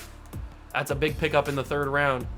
If that receiver, James Dale, is there at pick 23, I might consider taking him. He's not. Okay. So somebody took the bait and took him. I thought about it, but obviously the AI knew something I didn't, and they were passing on him. He must be pretty bad. We didn't know enough about him to come to that conclusion. Donovan Kelly has B block, B catching, B zone, B pursuit, C man. He's a field general middle linebacker. We don't really need another. We already have a defensive rookie of the year field general middle linebacker. So Donovan Kelly would just be a backup. And are we really at the stage where we can draft backups? Probably not. There's not really a left tackle that I want. Is there a right tackle? No, we missed our chance on on tackles this year. We'll have to focus on them for Season 3 draft. And there's not really a D tackle. You know what? We might be at the spot where we can take backups because I don't really like anything else here. I think we're gonna take what was his name? Donovan Kelly. That's what it was. Middle linebacker, normal development, but hey, he's just a backup. He's depth. He's depth at that point. And it's the third round, so it's not a big deal. I think I'm going to let the CPU handle the rest. We probably have a few extra picks in like the 5th and 6th round from trading and 7th round. But we had a huge draft here. We got 2 stud corners. We got our franchise quarterback. We got a... Who else did we get? We got a strong. Did we get a free safety or strong safety? Somebody that's also pretty good. So Jason Carter is a 77. Reed is a 78. Pickett is a 76. That's the free safety we got. 77 for York. Oh, this is a money draft. 73 for Goldman. 74 for Cedric Booth. 72 for Kelly. And then they drafted a bunch of scrubs that's fine. They'll probably have. We have a lot of players, by the way. We had a lot of draft picks in this class. Maybe one of them has a development trait. I guess we'll find out. But we had a money draft with the guys that I actually picked. Najee McQueen ends up being an 81, so that's the second year in a row where the highest player is an 81 overall wide receiver. But then there was Clarence Roy, who was a free safety at 79. Then Martin Anderson, 78. But then there's our guys, Trevor Reed, Jason Carter, and Sharif York. 3 in a row right there, the top guys in the class. You love to see it, baby. Absolutely love to see it. We had a money draft. And now I feel super confident in Season 3. I think with the addition of this quarterback, pairing him alongside the offensive weapons that we got in Year 1, I think that we could win maybe 6 games, 7 games this year. I think we could be a contender for maybe a playoff spot, maybe like 8 wins, 9 wins. I don't know. Let's generate the best lineup. Carter will start. Trey Lance will be the backup. Poor guy. But he's got 2 good receivers to throw to. He's got a good tight end. He's got a solid enough offensive line. And then on defense, he's got a money linebacking core around him. Defense line still needs a little bit of work, but we're coming up strong with these corners. I'm actually going to have both. I'm going to have Alontae Taylor just drop out. I might just end up trading Alontae Taylor. But I definitely want my rookies and guys to start. So we're starting to come together, baby. We are starting to come together. I really hope that Season 3's free agency has some guys that we can use, because with the guys that we already have drafted, if we can just piece together maybe a couple pass rushers and, I don't know, maybe some better tackles, we could be, in a running back, we could be a championship team. Like, it's going to happen pretty soon.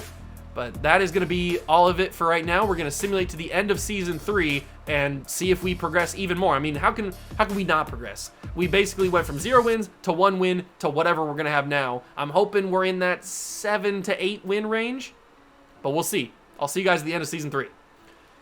Season 3 is in the books, and we progressed.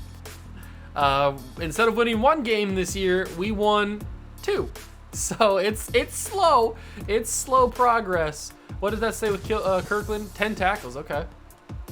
It's slow progress, but we are getting there. I mean, hey, we're coming off of being an 0-17 team. It's not like instant you're going to be good. Although, we can switch the playbooks and be pretty good pretty quickly. 3,000 yards for Jason Carter. Unfortunately, he had way too many picks to be Rookie of the Year. So that's a little unfortunate. Maybe I should change the playbooks this year and he would have been better. I don't know. We're still looking for a running back. I might trade for one, actually. Because at this point, we're going to be done with... After this draft, I'm pretty sure we're going to start phasing out the draft picks as like being super important. Because we've pretty much gotten the guys that we want to get in the draft. And we want to start getting established guys. So I think we're going to start trading for like tackles or running backs. Or like fill in those little bit of holes. And maybe even if the free agent class is good. Receivers didn't really get a lot of usage. I might switch the playbooks next season. Daquan Kirkland had 146 tackles. He's a stud. I'm so happy we took him. Anthony Walker's ended up playing pretty well. I got to get rid of Anthony Walker because he was on the original team, so we got to get rid of him. 102 tackles from the corner, Trevor Reed. That's crazy. Barkley had another good season. Sack leader. Yeah, we got to change these Browns playbooks. They're just not working for us. We had okay numbers from everybody, but they are just not working very well at all. So we will, you know what, let's just do it right now so I don't forget. I'll change the schemes once we figure out what our team looks like for Season 4, but we're going to rock Dallas and we're going to rock Buffalo, I think. That might get us some more production, and hopefully that'll win some games. I could go to Kansas City to get our tight end figured out, but I think Dallas is going to help our quarterback more than anything, which is what we obviously need. And I didn't mean to go to the thing. So this is going to be, so year 3's draft is going to be the final one where we have multiple draft picks and we have like multiple high first round picks and stuff. And where we actually like put a big focus on the draft, because at that point, once we get into like Season 4, Season 5, the rookies are not really going to be factoring into the team. At least that's the hope, because at that point everybody is developed enough to where they're high overalls and they're not really getting replaced. It's Chiefs Packers in the Super Bowl. I would assume Chiefs win, and they only by a point, but they do win. Only by a point, but they do get the W.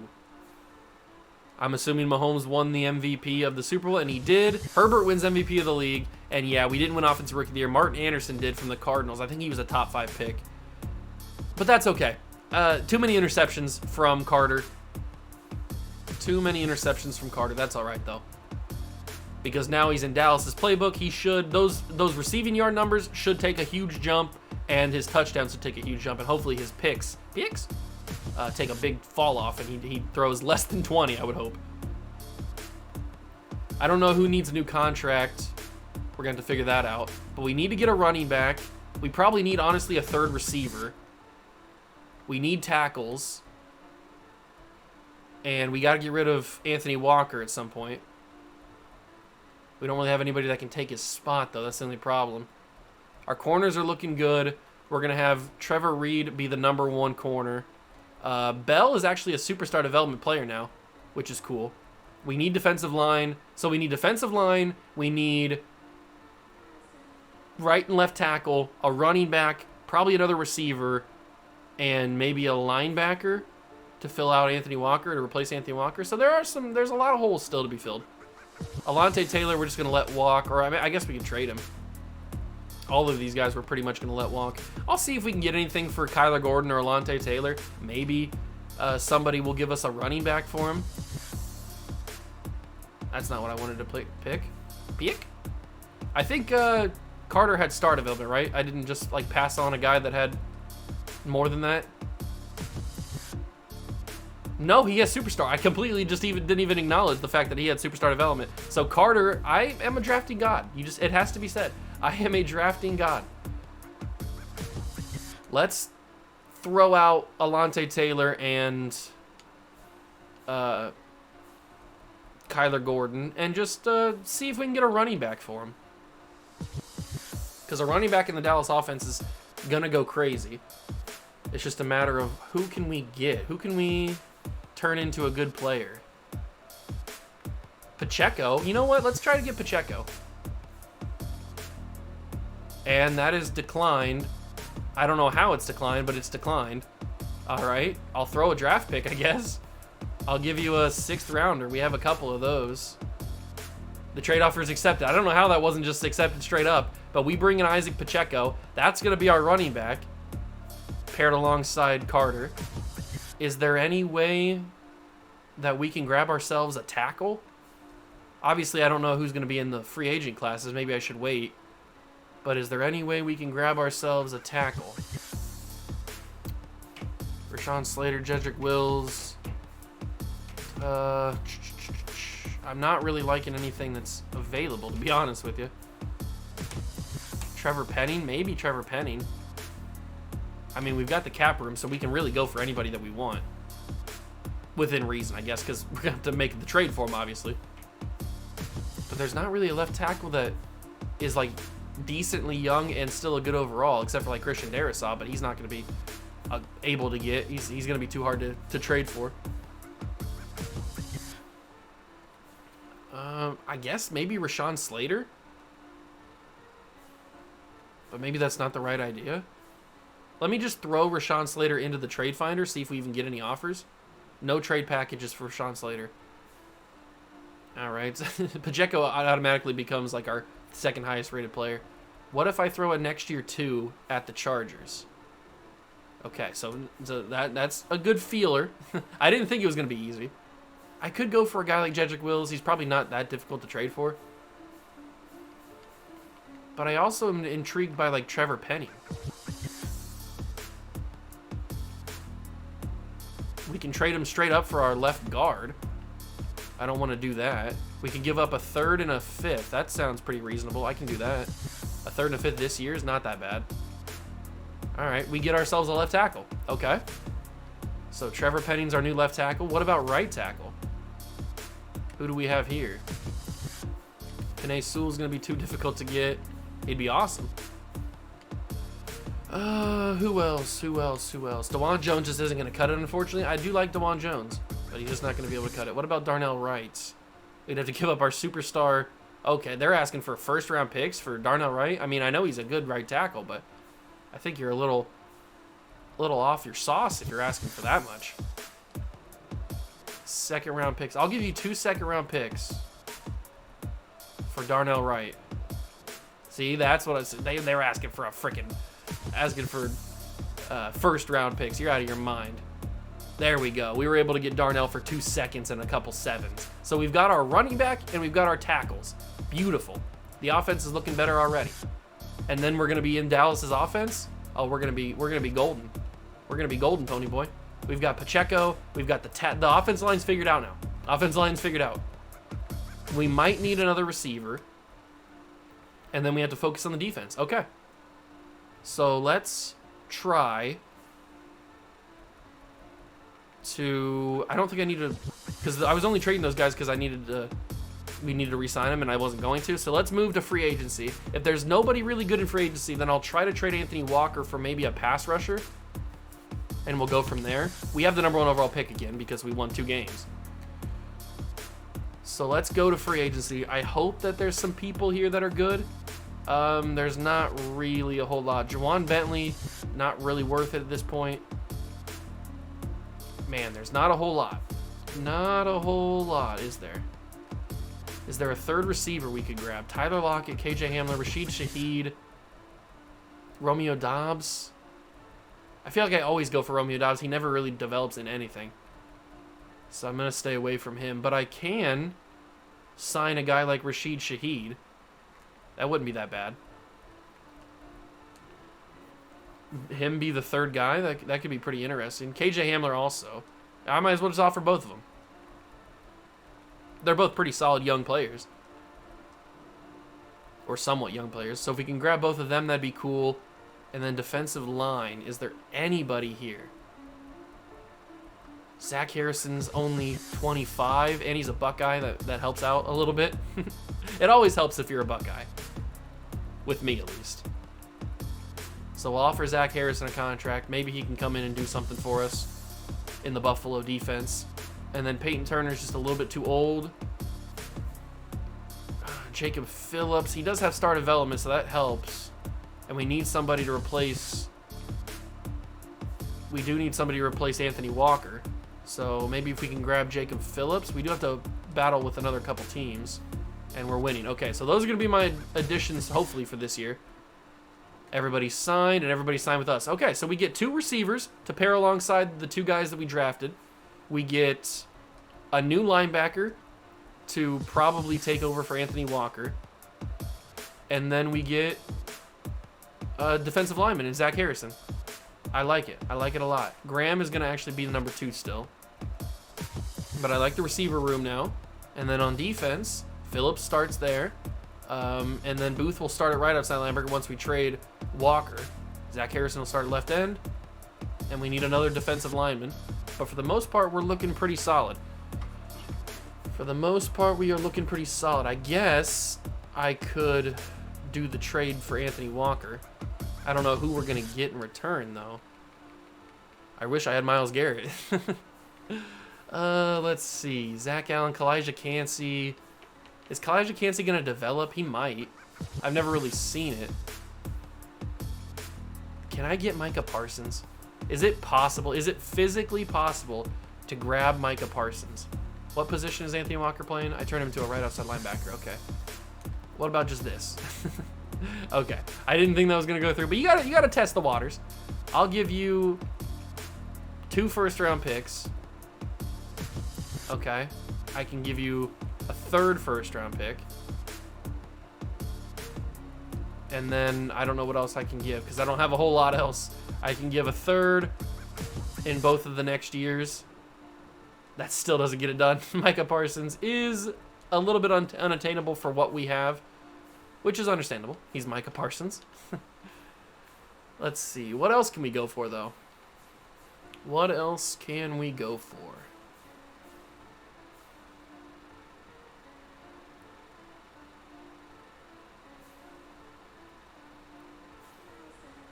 I don't really know. Maybe Kalijah Cansey. I don't know if he develops. But I could probably grab him for not too much. We could maybe throw a 4 and a 3. And that gets pretty close. I can toss a 7 in there. I'll toss another 6 in there. And that should get it done. Okay, so Kalijah Cansey becomes our new right end. So that fills that hole for at least right now. I like that.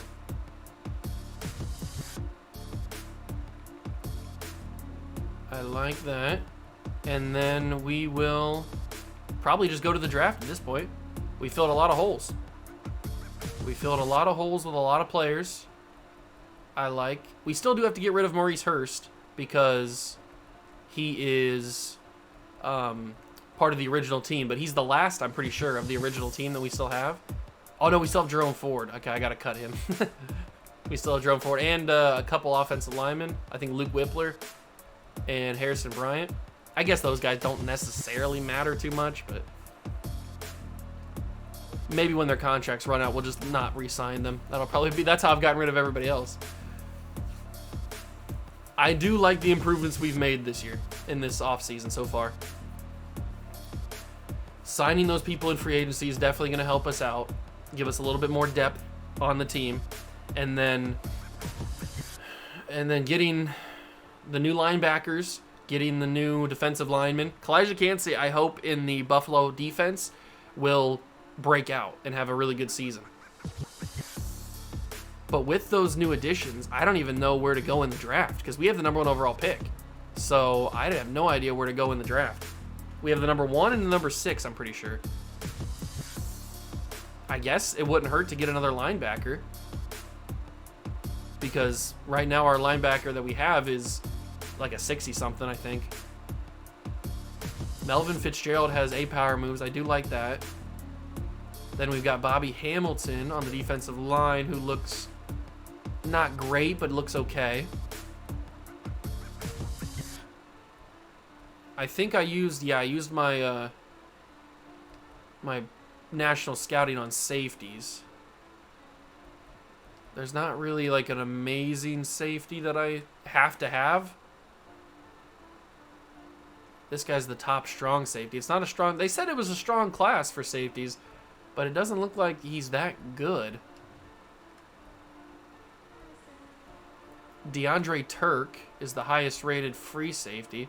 He's got A-man coverage, B pursuit. He's not really a decent player. I mean, he's fine. He doesn't look amazing. Raheem Springs is 5'9". He looks pretty decent. I'll put a thing on him, keep an eye on him, and then we'll go and we'll scout those other 2 players.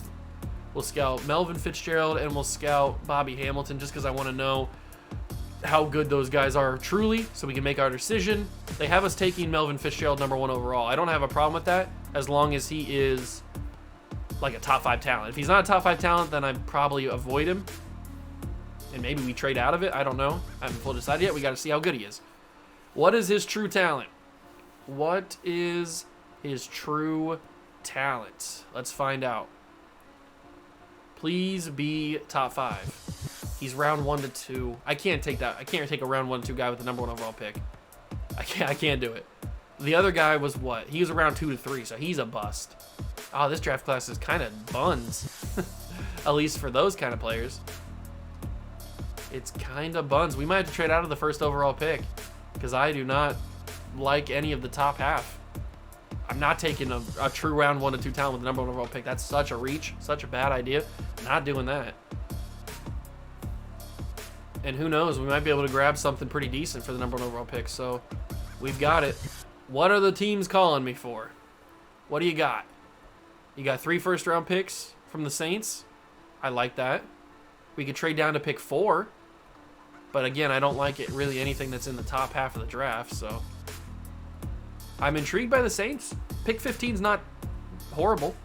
And remember, we have pick 6 as well. So I think I'm going to do this trade with the Saints. They're also giving me a 2nd in 2028 and 27 and a 3rd in 2026, which is this year. So I'm going to do the Saints trade. Saints can have the number 1 overall pick. Go ham on whoever you want. If you want that Fitzgerald guy, take him. They took Bobby Hamilton, who was around 2 to 3 true talent, so that's a miss. Melvin Fitzgerald goes 2 to the Titans. Matthew Church goes. The Commanders take Tremaine Joseph. Lucas Fox goes, and now we're up at pick 6. What's the move here? We could take Chris Capers. We obviously don't need a quarterback anymore. There's DeAndre Turk.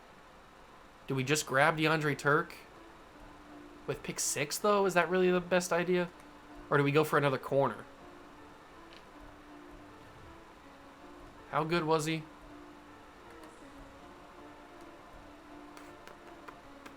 A-man coverage. I mean, he doesn't look horrible, but he doesn't look good. The same deal. Raheem Springs is a top 5 true talent, so we got to keep that in mind. I knew he looked pretty good, so we're going to pass on DeAndre Turk, because if we're going to take a free safety, we're going to take him. But do we grab Braden Stevenson? Or do we try to trade down again and maybe get some extra capital? How far back can we trade down to? Pick 18's too late. Pick 16. Nobody's really given me a decent spot to trade down to. Everybody else they're pretty far back. So if we're going to trade down, I'd either have to build it myself, which I don't really want to do, or just take the guy. I think I'm just going to take Braden Stevenson. I know we don't necessarily need a corner, but he's best player available, and we're at the point where we need best player available. So Braden Stevenson, only normal development. That's kind of a miss at pick 6, but I didn't like any of the options, and I don't think this draft class is that good anyway. Now we go to round 1, pick 15, and we will take Raheem Springs probably, because this is our last pick, I think, right? Let me back out real quick. Is this our last pick of the first round? No, we have pick 28, but I doubt that he makes it there, so I'm just going to take him. We know he's a top 5 true talent. It's not a whiff. Maybe we could get him a little bit later because he's still only the 4th corner on the board, or 4th safety on the board, but I don't want to miss him. We're taking him. Raheem Springs, hidden development. Maybe we turn him into a strong safety, or the other guy that we have a free safety already, turn him into a strong safety. I don't know. We can figure it out. Back up at pick 28 in the first round. And all the quarterbacks are still on the board. Yeah, he probably would have been there. Who's this? Jalen Holloway? 6'4", with A power moves, B play rec. Take a flyer. Normal development. D's depth. I know it's first round picks. That's kind of hard to draft depth. But I feel pretty good with where we're at. I do. I honestly do feel pretty good with where we're at. It's not like we're in bad need of players at this point. We have a lot of good positions. I got a lot of good players at good positions. Philip Nance, pretty decent. Depth on the offensive line. Depth on the offensive line. And then we go to the 3rd round. And that should be our final pick. Oh, no, we have a 6th round pick. All right, 6th rounder. A lot of receivers on the board. But we're not in the market for a receiver. There's a lot of receivers on the board. Is there a linebacker that we like? Elite speed. He can't rush the passer whatsoever. He's a pass coverage outside linebacker. Maybe we turn him into a middle linebacker. He's good. He's a hidden development. He's probably a low overall, but hidden development always helps. And then we will skip to the end of the draft and see how good our guys are. I don't think that draft was very good at all. We'll know because Raheem Springs to the top 5 talent. So if he's a low overall at a top 5 talent, like if he's a 76 or 77, then we know that the draft class just wasn't very good.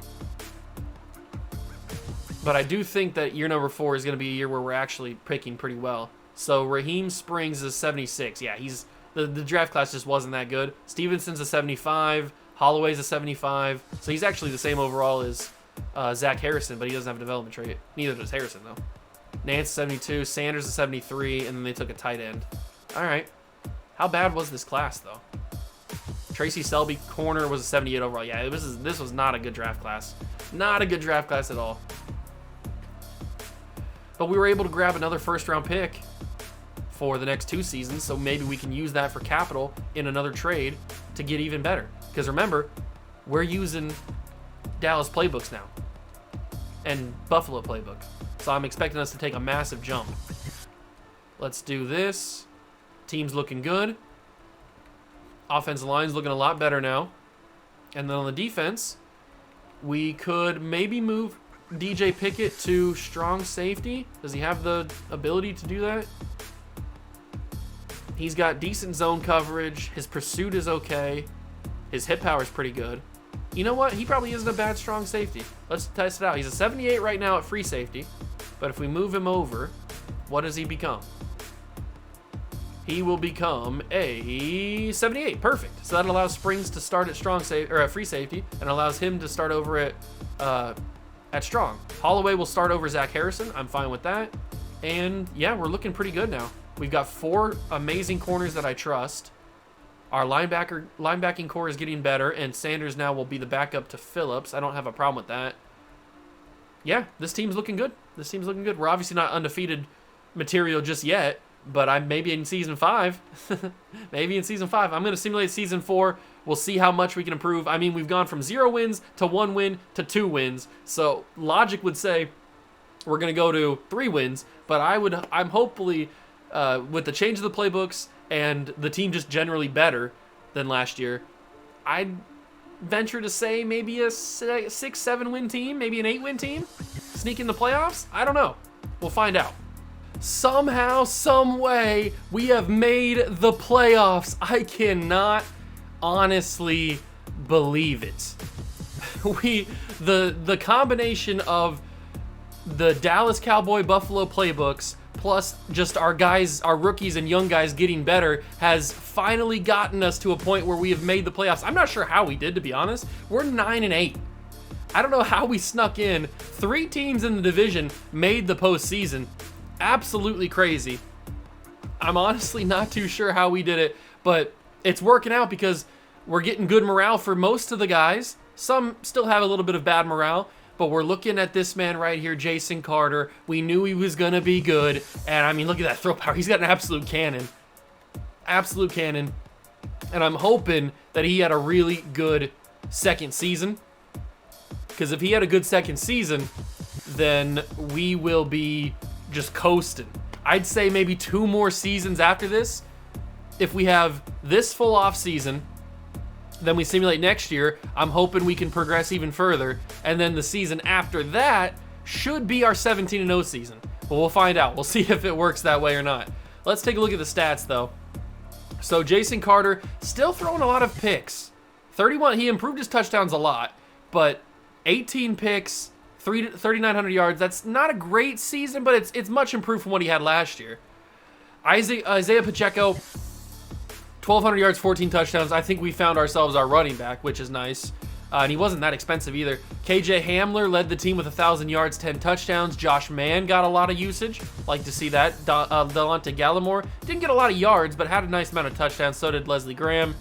Then the defensive side of things, who else but Daquan Kirkland? I love this man so much. 137 tackles. Austin Campbell at 76. Now that we don't have Anthony Walker anymore, there's nobody else to get 100-plus tackles. Antoine Barkley just continues to get pressure in the backfield. It's kind of crazy. Kalijah Cansey had 12.5 sacks. That did lead the team by a big margin. Holy crap. That's crazy. And Trevor Reed had 5 interceptions. Sharif York had 3. DJ Pickett, the safety, had 2. And then Campbell had 2 as well. A lot of interceptions from the boys. You love to see it. And now we're ahead of schedule, I guess, technically. We take on the 13-4 Dolphins. I don't expect us to move on. Just making the playoffs is a big improvement, and we didn't. We got crushed. I didn't expect that to be a W. I'm not mad that we lost. That's a huge improvement from winning 0, 1, and then 2 games. Moving from 2 games to 9 games in the win column is a huge improvement. So I will take that. And now we get even more progress from our young guys. We get possible development trade upgrades. We get maybe some more signings in free agency, just a couple little pieces here and there. And season 5, right? Season 5 will be hopefully 12, 13 win team. That's what I'm hoping for. It's Chiefs and Giants in the Super Bowl.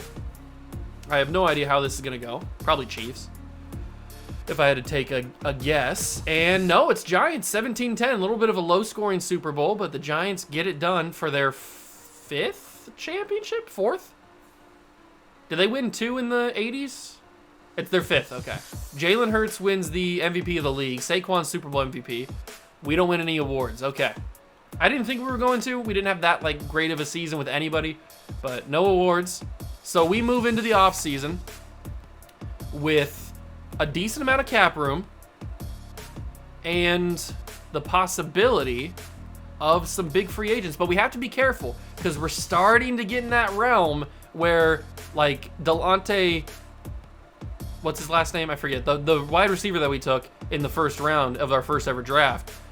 His contract's going to be coming up. But he was a first-round pick, so we can accept his 5th-year option. That's not going to be a problem. But we're starting to get in that realm where, there he is, right here. See, we're starting to get in that realm where we are going to have to start paying these guys. Luckily, it doesn't look like he's going to be that expensive. We could just deny his option and pay him now so that we don't have to pay him later on, next season. Because what if he has a really good season next year and he's going to cost a lot more? That's a big problem. D'Anthony Bell is 30 at this point. We're going to let him walk. But we probably, should we accept the options of these guys? None of them are interested, which is a little bit scary. But they're all not super expensive. I think we're going to accept their options. We are going to accept their options, and I'm not going to bring anybody else back because these are the last couple guys that were on the original team. So, and I said at the beginning that we can't have anybody that was on that original team when we end up going 17-0. So those are the last couple guys that we needed to get rid of, and we did. So now we should be clean from any original Browns players when we started the video. We move into free agency, and there's not really a whole ton here. There are a couple players. I'm interested in Deron Payne at 30 years old on maybe a little 2-year deal. See what he says to that. I'm also interested in Jerome Baker in case we need to move to a 4-3, or no, a 3-4. So I'll offer Jerome Baker a contract. I know he's also 30. I don't want to pay him too much, but those contracts should be good. And actually, we're not even really in the conversation for Baker, so I'm going to just withdraw the offer there. We're not going to get him. I don't want to pay him too much. As for other options, we've got Fletcher Cox, but he's 34. Elijah Moore, we're not really in the market for a receiver. Dorian Williams, though, 26-year-old star development player, outside linebacker. He wants to come to Cleveland. Well, I'd like to have you here. Can we outbid everybody for him, though? That's the big question. Yeah. They must be lowballing him. I don't know what they're doing. Other than that, is there anybody else that would pique the old interest? I don't really think there is. Maybe Brian Asamoah, simply because he's only 27. He's got 2 teams interested in him. If we can pay him a nice little contract, he should accept. I hope, at least. So if we go there, yeah, they're lowballing him like crazy. All right, so we got 3 defensive targets. See if they all sign with us. They all do. Beautifully done. And we still have over $130 million in cap room. That might come back to bite us in the future, but we're looking pretty good now with that defensive help. We replace Maurice Hurst with Deron Payne. Now, I know Deron Payne's not what he was previously. He is 30 years old now and only an 83 overall, but he still should be a serviceable defensive tackle to pair alongside our guy. And if we go in here and adjust the lineup, we could use one more receiver, actually. The offensive line is good enough. And then on the defense, yeah, we throw Deron Payne in there. Barkley's right there.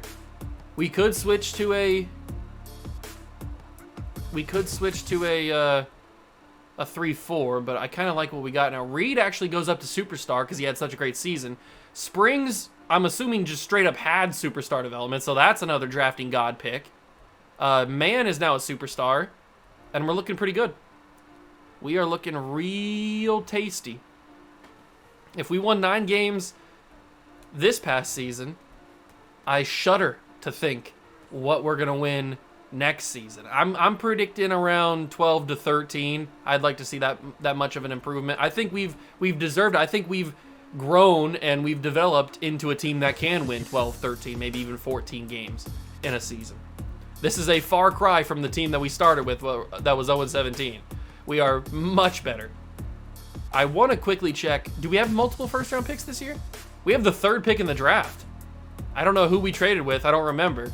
But we have the 3rd pick in the draft, and we also have the 21st pick in the draft. That must be our own. I don't know who we traded with. I guess I could check. Who did we trade? Was it the... No, it couldn't have been the Giants. They just made the Super Bowl. Who did we trade with? The Jaguars? Is that who we traded with? Our draft picks. Oh, it was the Saints. The Saints had such a bad season that we get the 3rd overall pick. Well, that'll help us out. I don't know who we're going to go for because we don't really need anything now. I guess that there's like a dominant edge rusher, but there's not. Not in the top, at least. Marquise Andrews. Not the fastest guy. Doesn't even look that good to begin with. There's not really any amazing edge rushers. I have wide receivers as my go-to scouting target, but it doesn't look like there's any of them that are... They said it was one of the strengths of the class, and this guy looks fine. He's not a top 5 talent by any means. Alex Neal. He's a 5'11 deep threat. Good acceleration. I don't think I'd take him at number 3. John Peters. Yeah, there's not like any top true talents down the board. That's kind of crazy. I guess it's just a deep class. It's not like there's one guy that's really, really good. Very interesting. Is this guy fast? If he's fast, that'll help. No, he's not fast. I think Alex Neal was the fastest guy. Edge rusher's really the only other thing that I could actually like need.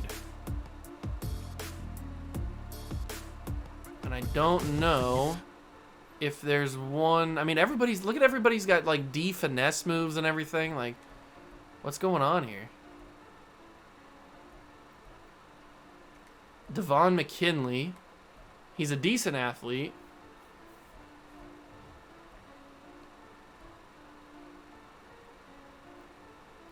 This could be something right here. Corny Davis, 6'5" run stopping D tackle.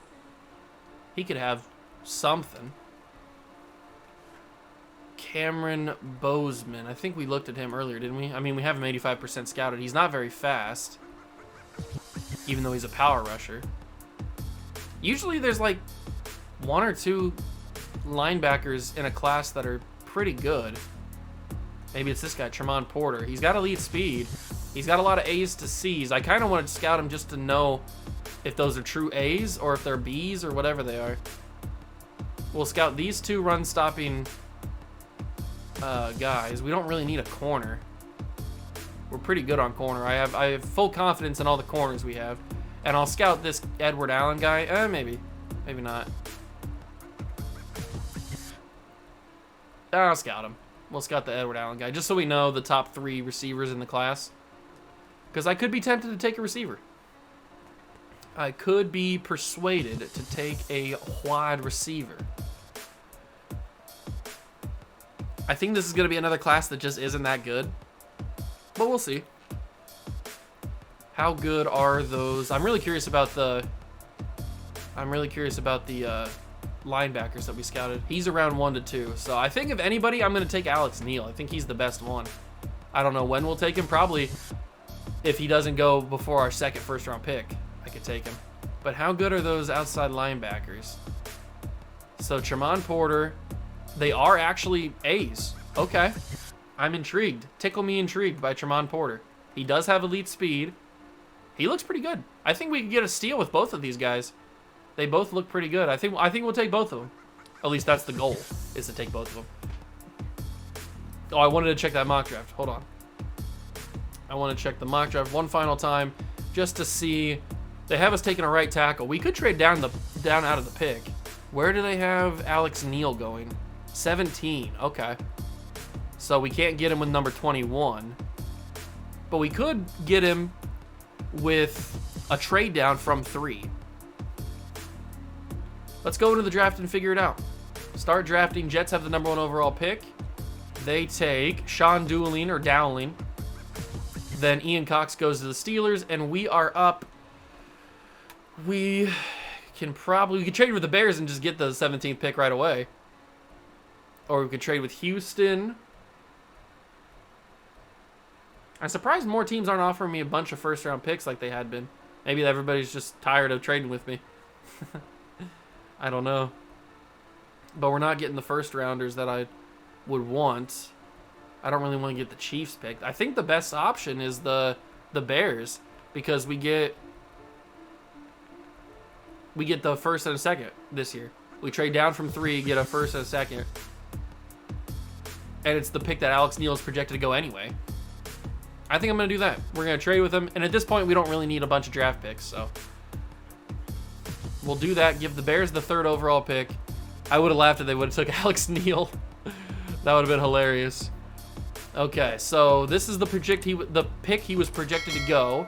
Hopefully he is on the board. And he is. He's the top receiver left. We will grab him. He is hidden development. That'll help. 91 speed, 97 acceleration, 96. Oh, man, he's fast. He is quick. 5'11". Pretty good player. He'll be a nice quote-unquote 3rd receiver, but we do have KJ Hamler and Rashid Shaheed. But he's a good pick. He's a good pick. Now we have pick 21. I'm not sure what I want to do with this. There's a bunch of quarterbacks left. I think this could straight up be just an offensive line pick. There's never a bad time to draft an offensive lineman. That is for sure.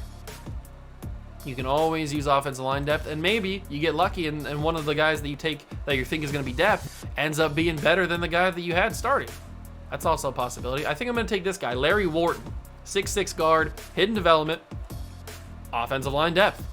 Solid. He's probably going to be around a 73, 74, I would guess. Pretty solid pickup. Third pick in the second round. Where were those guys projected to go? They were round 3 to 4, so we can wait a little bit more on them.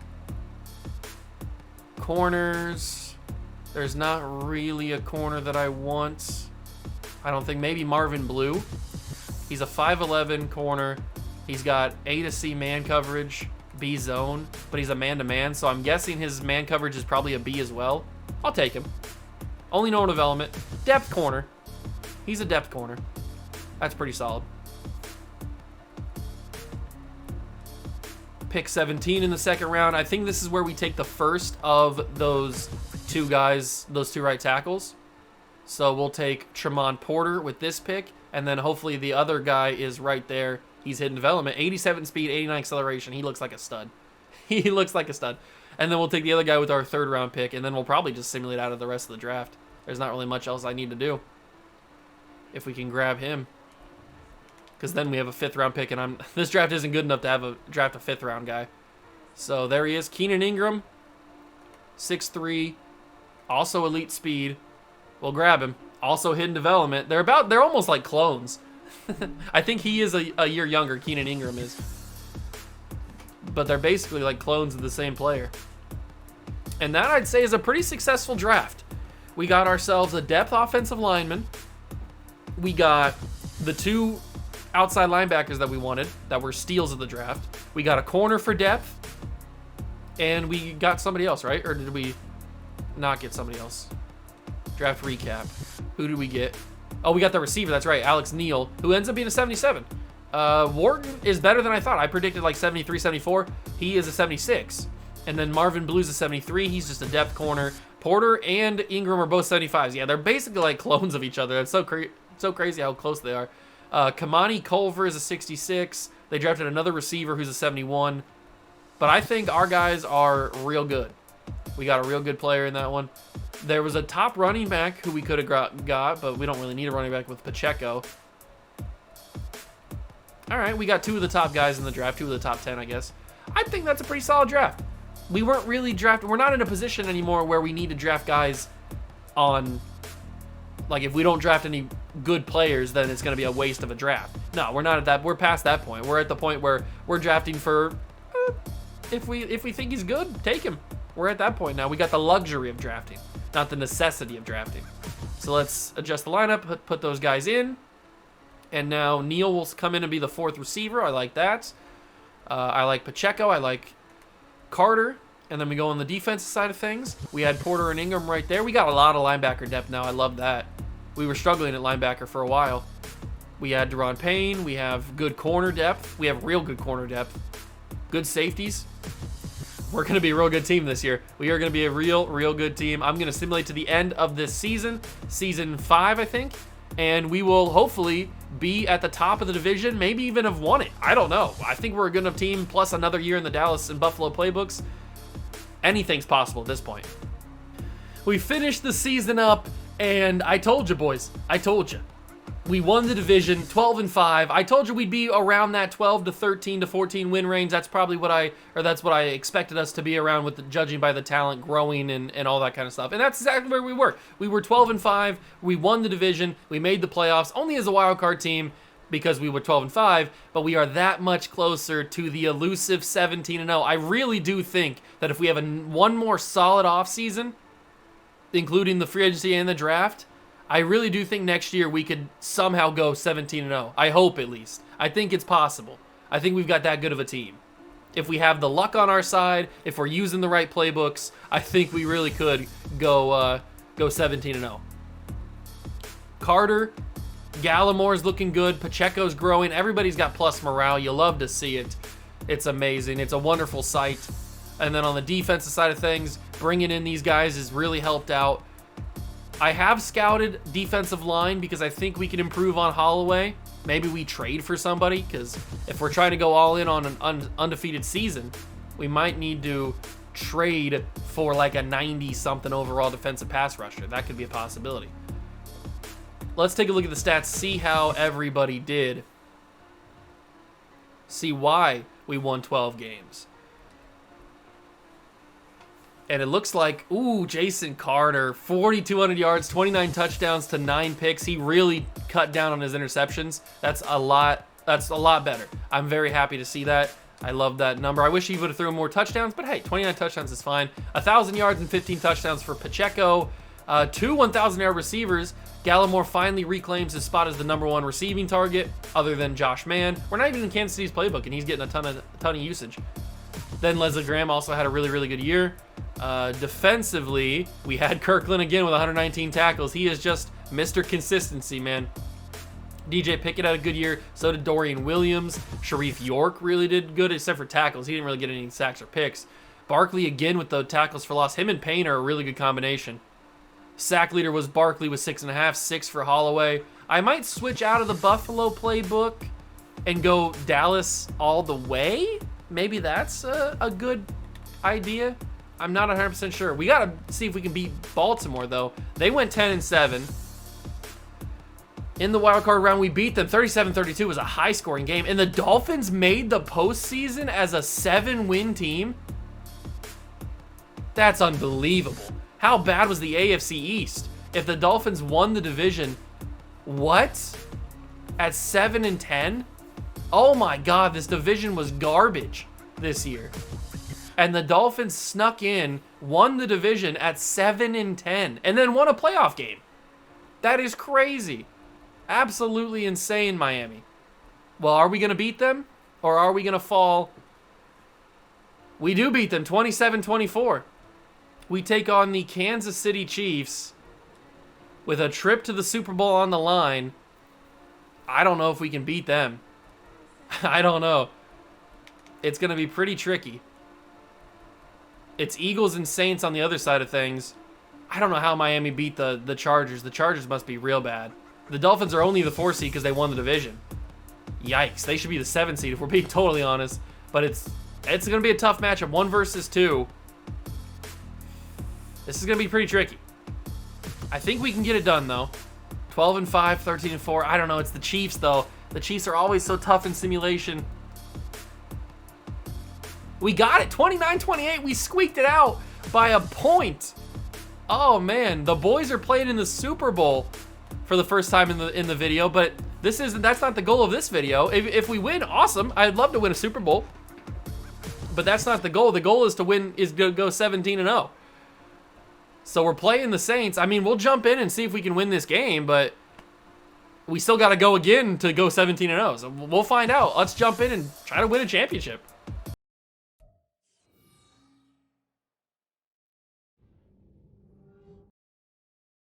Madden football is the home of the Super Bowl, and this historic matchup is brought to you by EA Sports.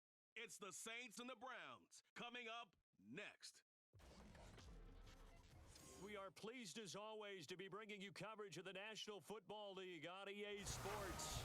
Tonight, it is all on the line. We play for the Lombardi Trophy, as it'll be the AFC champion Cleveland Browns taking on the NFC champions, the New Orleans Saints.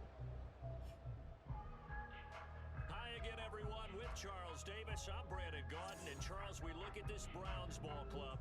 They come in feeling good after back-to-back victories.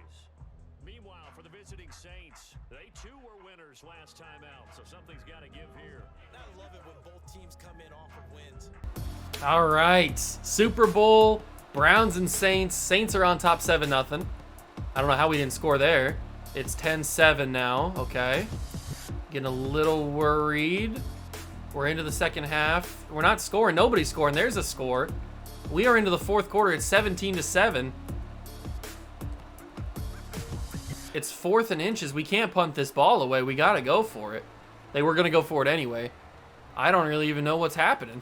How are we down 17-7 against the Saints? Pacheco gets the first down, which is exactly what we needed to do. It is a sloppy one here in the Super Bowl. I think we're in Tampa. Yeah, we're in Tampa Bay. Now remember, Carter can't run. He's not a fast boy. So we got to hope that somebody wins off the line. Deflected, going after KJ Hamler. Maybe we need to just trust our guy, Gallimore. I mean, he's got an X factor for a reason. And he's going to win right there. Delonte Gallimore, big catch, first down. And we took away the shaky screen, which is nice. We'll go with the levels. Ooh, okay, they switched their line, but I still can't see my routes fully. Across the middle, it's going to be Hamler. Big catch. We got to keep moving, though. We got to be fast. We got to be fast if we want to win this Super Bowl. All my Super Bowls come down to the wire. I hate it. Oh, dropped.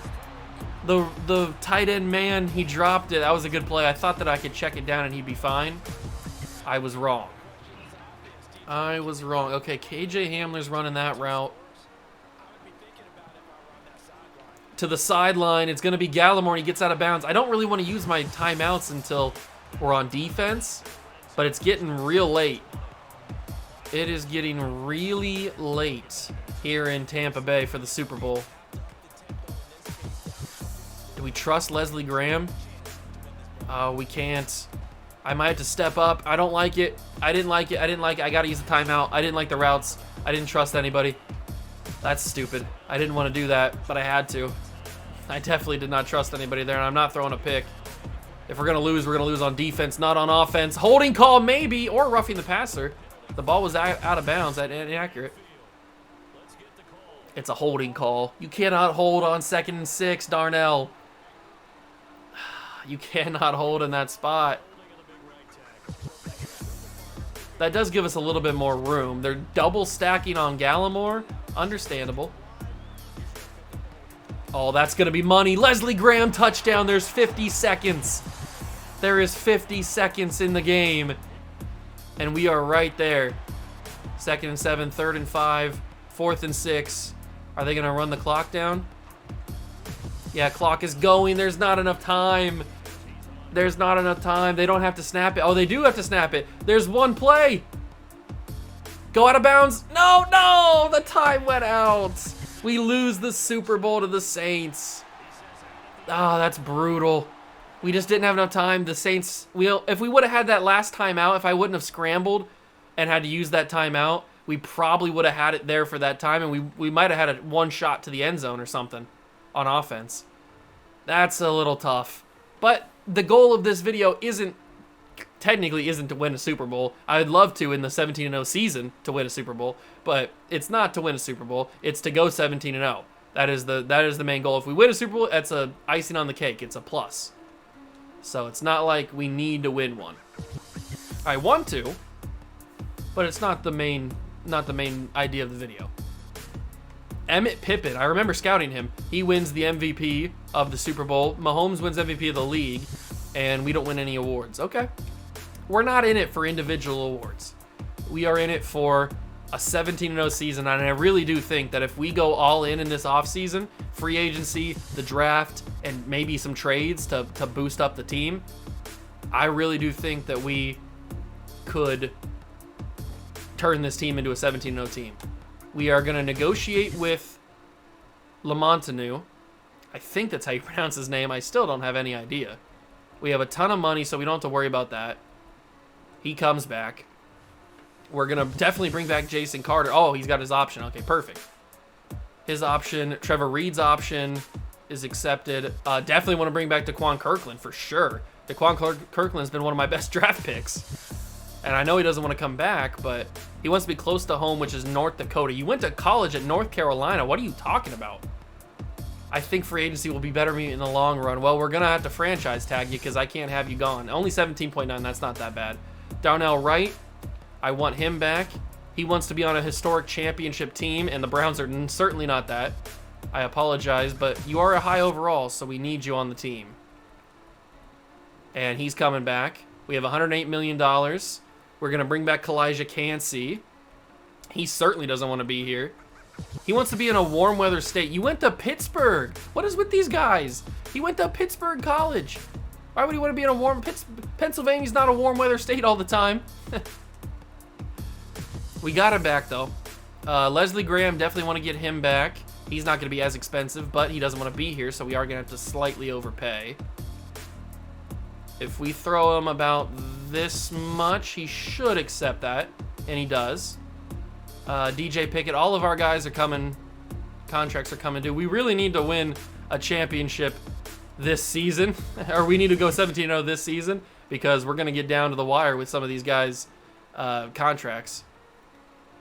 We definitely want Miles Burke back, but he also doesn't want to be here. But if we pay him a nice hefty chunk of change, he says he's coming back. We're running really low on money. I guess we're not going to be able to go as all in free agency as I once thought, because we are running low on money. How many more guys do we have to bring back? A lot of guys. Yikes. Okay, so... Oh, all right. Maybe not as many guys as I thought. We definitely want Austin Campbell back, so we have that depth at corner. And he accepts that. We definitely want Trevor Penny back because we need a left tackle. And Trevor Penny might be the last guy we can offer. We spent over $130 million just re-signing players. That's how many guys needed new contracts. He's coming back. We have $5.7 million. Kai Clancy, I would like to be back. And he's coming back. And then probably Jacob Phillips, and that's it. Can I even get him back? Maybe not. Nah, I don't think we can get Jacob Phillips back. And we can't use our franchise tag on him. Yeah, he's gonna leave. But that's okay. I think we have pretty good depth at outside linebacker now. It's not like we need him. But that is all of our money gone. We barely have any money left, which is kind of crazy, considering we went into that signing with like over $130 million.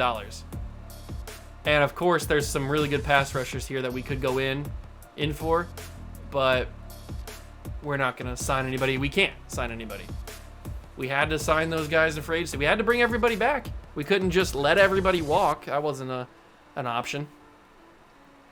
Had to bring the boys back so that we have the chance to go 17-0.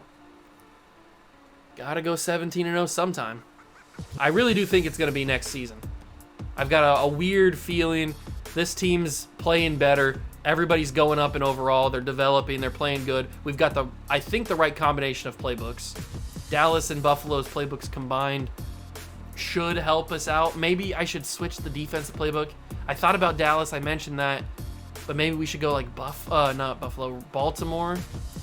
Maybe that's a one to go for. I don't know.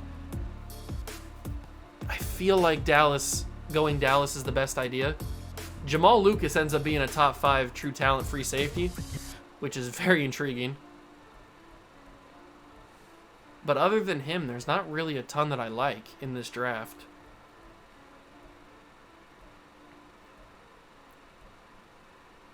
There's not a whole ton that I like in the draft other than him.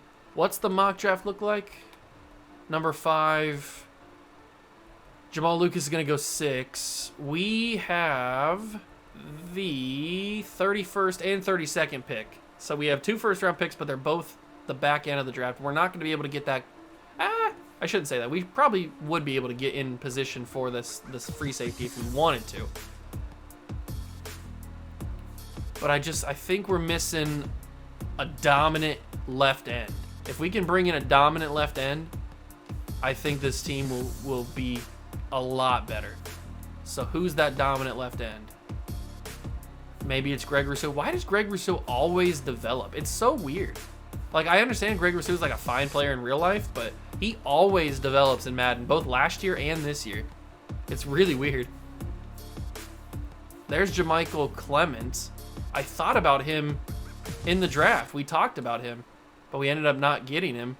Passing on him, I think. Well, I can give you Jalen Holloway as a replacement. I'm not giving you Cansey. I can give you Holloway as a replacement. Where does that put us? Probably not very close. What about if I throw in pick 32? They like that a lot, okay? That's what I'm talking about, baby. I knew you'd like that. What about if I give you a 4th round pick next season? Trade decline, really? I thought that for sure was gonna go through. I'll give you a 4th round pick in 2030 as well. Boom, we bring in a dominant left end. That's exactly what I was looking for. I think that's gonna be the key piece to edge us over the top. Alex Neal ends up being star development. That's pretty cool. Man goes up to X Factor. We've got a 93 overall Carter, but he's got 7 morale, plus 7 morale. Offensive line's looking good. The defense is looking even better now with Clement there. Tackles are good. Safeties are good. Linebackers honestly could be a little bit better. Maybe we go for a dominant right outside linebacker if we can afford one. I mean, we have the draft capital. It's just a matter of if we have the cap room. So let's take a look at right outside linebackers. Is there anybody that we want? We could go for Baron Browning, who's gone up to X Factor. Good for him. He's developed very well. Jamin Davis is an 85. 92 for Nakobe Dean, but we can't afford his cap hit. Neither can JOK, and we can't get JOK anyway. Dre Greenlaw, Kayvon Thibodeau. The only problem with outside linebackers is they're paid like edge rushers, so their cap hits are crazy. Tyree Wilson hasn't developed like we had in the 1 rebuild. That's kind of interesting. Alex Highsmith's 31, and he's making way too much money. There's not really a dominant outside linebacker that is cheaper. I mean, Jamin Davis is about the cheapest. That's super high overall. And he's still $8 million. Yeah, there's not really a guy that's a high overall and pretty cheap. So we either try to get Baron Browning and go all in, or we get somebody different, but we're going to have to match some money. That's the only problem. We have a corner, Braden Stevenson's making a good amount of money, $7 million. But he's also a 77 overall. Do I trust the corner depth enough? I might trust the corner depth enough to throw him into the deal. And then we have a lot of linebacker depth. What about if we throw, Keenan Ingram's got superstar development. I don't want to throw him in there. I'll throw Donovan Kelly in there though. So that clears up the money. Now we got to throw in some draft picks, unless they take this. Okay, just checking. What about if we? I know he's on a whatchamacallit, he's got 1 year left on his deal. I understand, but I'm banking on the fact that we will go 17-0 this next season. How about a 2nd round pick in 2030? So close, so very close. A 5th round pick in 2028. Such a close deal. Why are they being so stingy?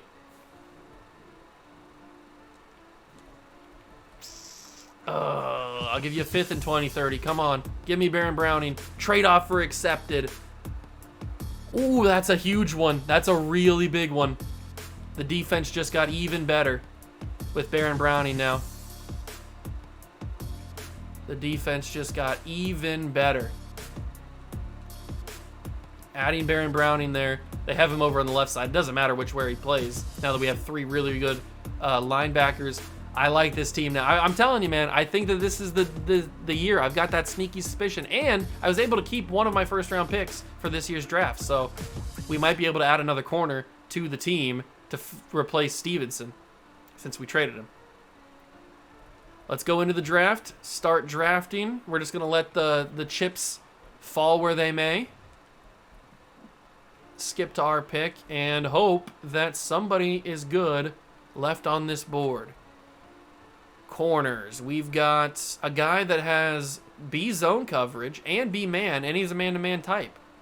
6'3", elite speed, Joe Springs. I'm not even wasting any more time. And welcome to the team. What a replacement for Stevenson. All right, I will take that. That is real good. A huge replacement for Stevenson. And then we go to pick 32 in the second round. I have no idea what's going to be on this board. Is there any other corners I could grab? Probably not. No, there's no point. But there is a vertical threat tight end, Corey Bruce, 6'4", great speed, doesn't have the acceleration. Is he a second round pick? Possibly. I kind of like him. But there's also this guy, Rashawn Hutchins. Ooh, very good athlete. I like him better. Only normal development, but he's just there to be depth at that point. He has really good physicals. He looked like a really freak athlete. He looked like a freak athlete. And we'll simulate the rest. So we got a corner to replace Stevenson. So we ended up coming away with Baron Browning, and I was a little bit worried about our cornerback depth, but we came away with a hidden development corner that's 6'3" and super fast. He had like 95 speed. So I'd say that was a huge improvement on the team. And he's a 77. But what a huge steal. 72 for Hutchins, but he's just supposed to be depth. What a huge steal.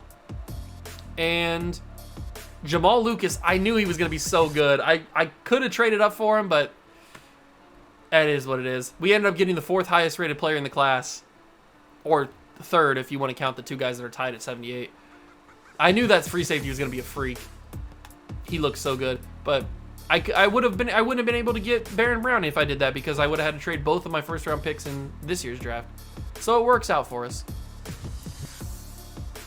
I think we can do it, boys. I think we can get this season 17-0. I really do. We've got all of the makings of a championship, a 17-0 team.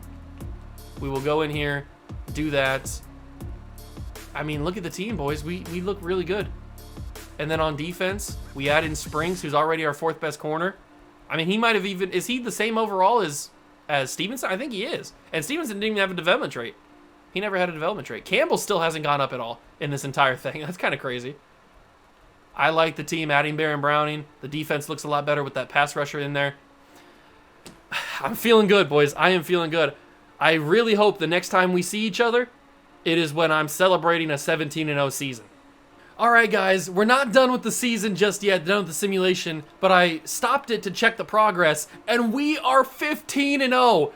I wanted to stop it pretty close to see if I wanted to bring you guys back in, or if it was just going to be a wasted one and we'd have to simulate through the offseason and do all that. But when I stopped it, I was shocked. We are 15-0 with 2 games left to go. It is against the Bills, who are kind of on a downward swing, and then against the division rivals Ravens, who are also 7-8. We've got 2 games that are absolute must-wins and absolute winnable games.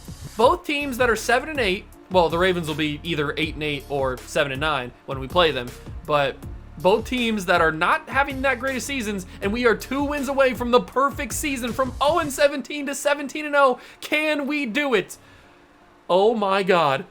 Buffalo. Don't do it to me. Come on. 24-14.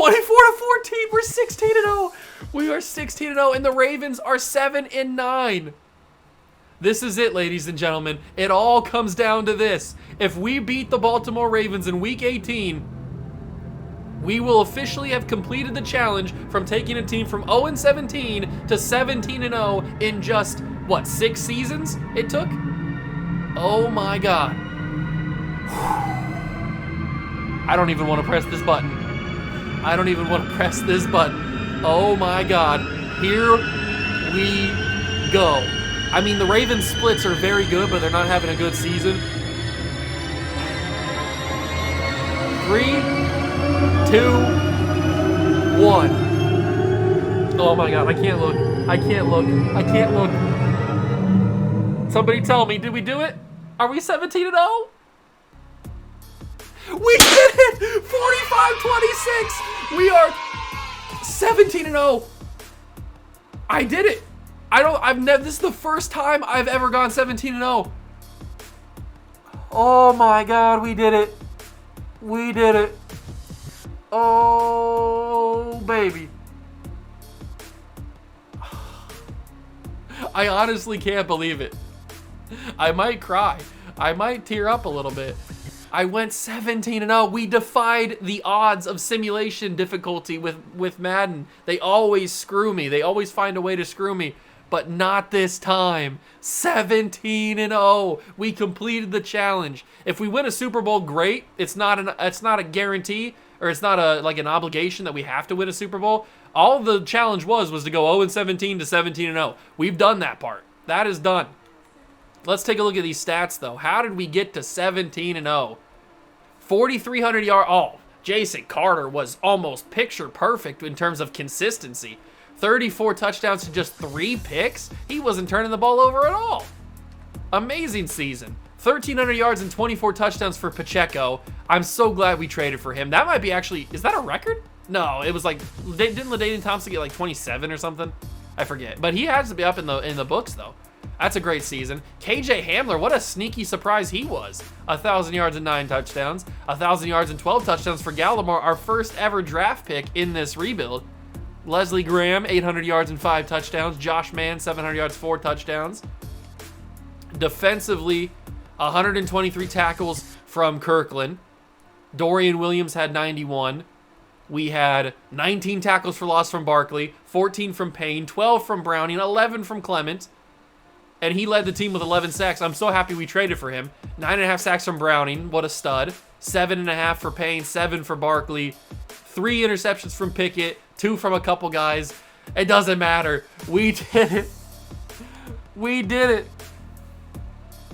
We are 17-0. I don't care if we win a Super Bowl or not in this video, because we already played in one. We lost it, but we already played in one. And of course, we lose the very first game that we play against the Bengals. That's typical of Matt. They said you can go 17-0, but you can't go any further than that. I don't care. It wasn't about winning a Super Bowl in this video. It was about going 17-0, and we did that. We accomplished the goal. We went 17-0. I'm so happy, man. I've never gone 17-0. Never gone 17-0, and we did it. Chiefs and Cowboys in the Super Bowl. I did end up sticking with the Buffalo defense, by the way. We were rocking with Dallas's offense and Buffalo's defense. Maybe we would have won the Super Bowl if I would have had Dallas's defense. I don't know. Although they didn't win the Super Bowl, they lost to the Chiefs. So who knows? But we did it, man. We absolutely did it. Season recap. What do we got for me? Mahomes is the MVP of the league. Nope, of the Super Bowl. Dak is the MVP of the league. We obviously won Coach of the Year, but we don't win any other awards. I don't care. I did it. 17-0. Let's take a look at the team before we wrap up the video. Who are the guys responsible? X Factor for Jason Carter, not Josh Carter. Jason Carter. Yes, sir. Look at these stats, man. Look at these stats. Jason Carter is an X Factor. He's only going to get better. We could go 17-0 for a second season. Pacheco is a superstar. And then this, man, the first ever draft pick. I was a little bit worried when we took him instead of the other guy that the Dolphins got, because the Dolphins guy right off the bat was a higher overall, but our guy ends up being the better of the two. I mean, look at these stats. Oh my God, he's disgusting. He's so good. If he was slightly faster, like 95 speed, he'd be the best receiver of all time. He's so good. He is so good. And then we got this guy, Leslie Graham, who is like the picture of consistency. He never was the top guy on the team, but he didn't need to be. He didn't play like the top guy. He didn't have to. He was just a super consistent, super good player that we took, I think, in that same draft. And then we got this guy, Alex Neal, this little freak down here, who we got him a couple years ago, and he ends up being a huge piece to the team. 97 acceleration, 91 speed.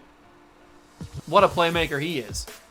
So those are the 3 big receivers that we got. The offensive line, we've had these 3 guys since the very beginning. That first draft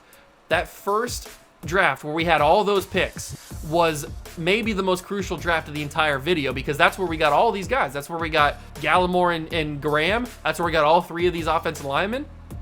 I mean, that first draft was huge. I don't think that's where we got Josh Mann, though. I think he was the second draft. Maybe he was the first. I can't remember exactly. But I think he was the second-year draft. But, I mean, we did it. We did it. We got all these guys, and we have so much offensive line depth. It's so crazy. It is so crazy how much offensive line depth we have. And these guys are just as good.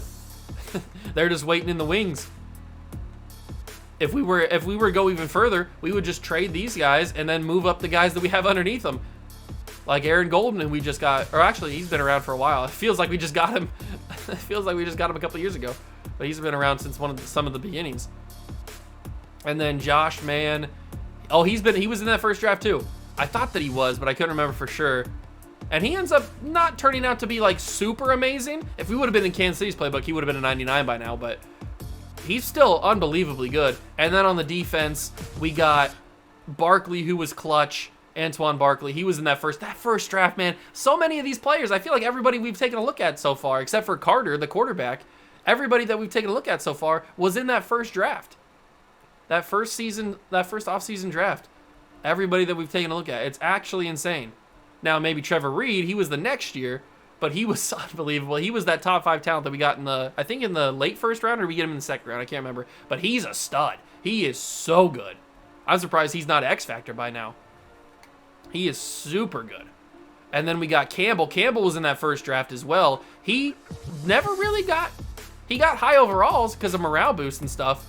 And he's a really good player too. He just didn't get the development upgrade. He stays normal development the entire time, which is absolutely insane. And then we took this dude. What a steal he was, Sharif York.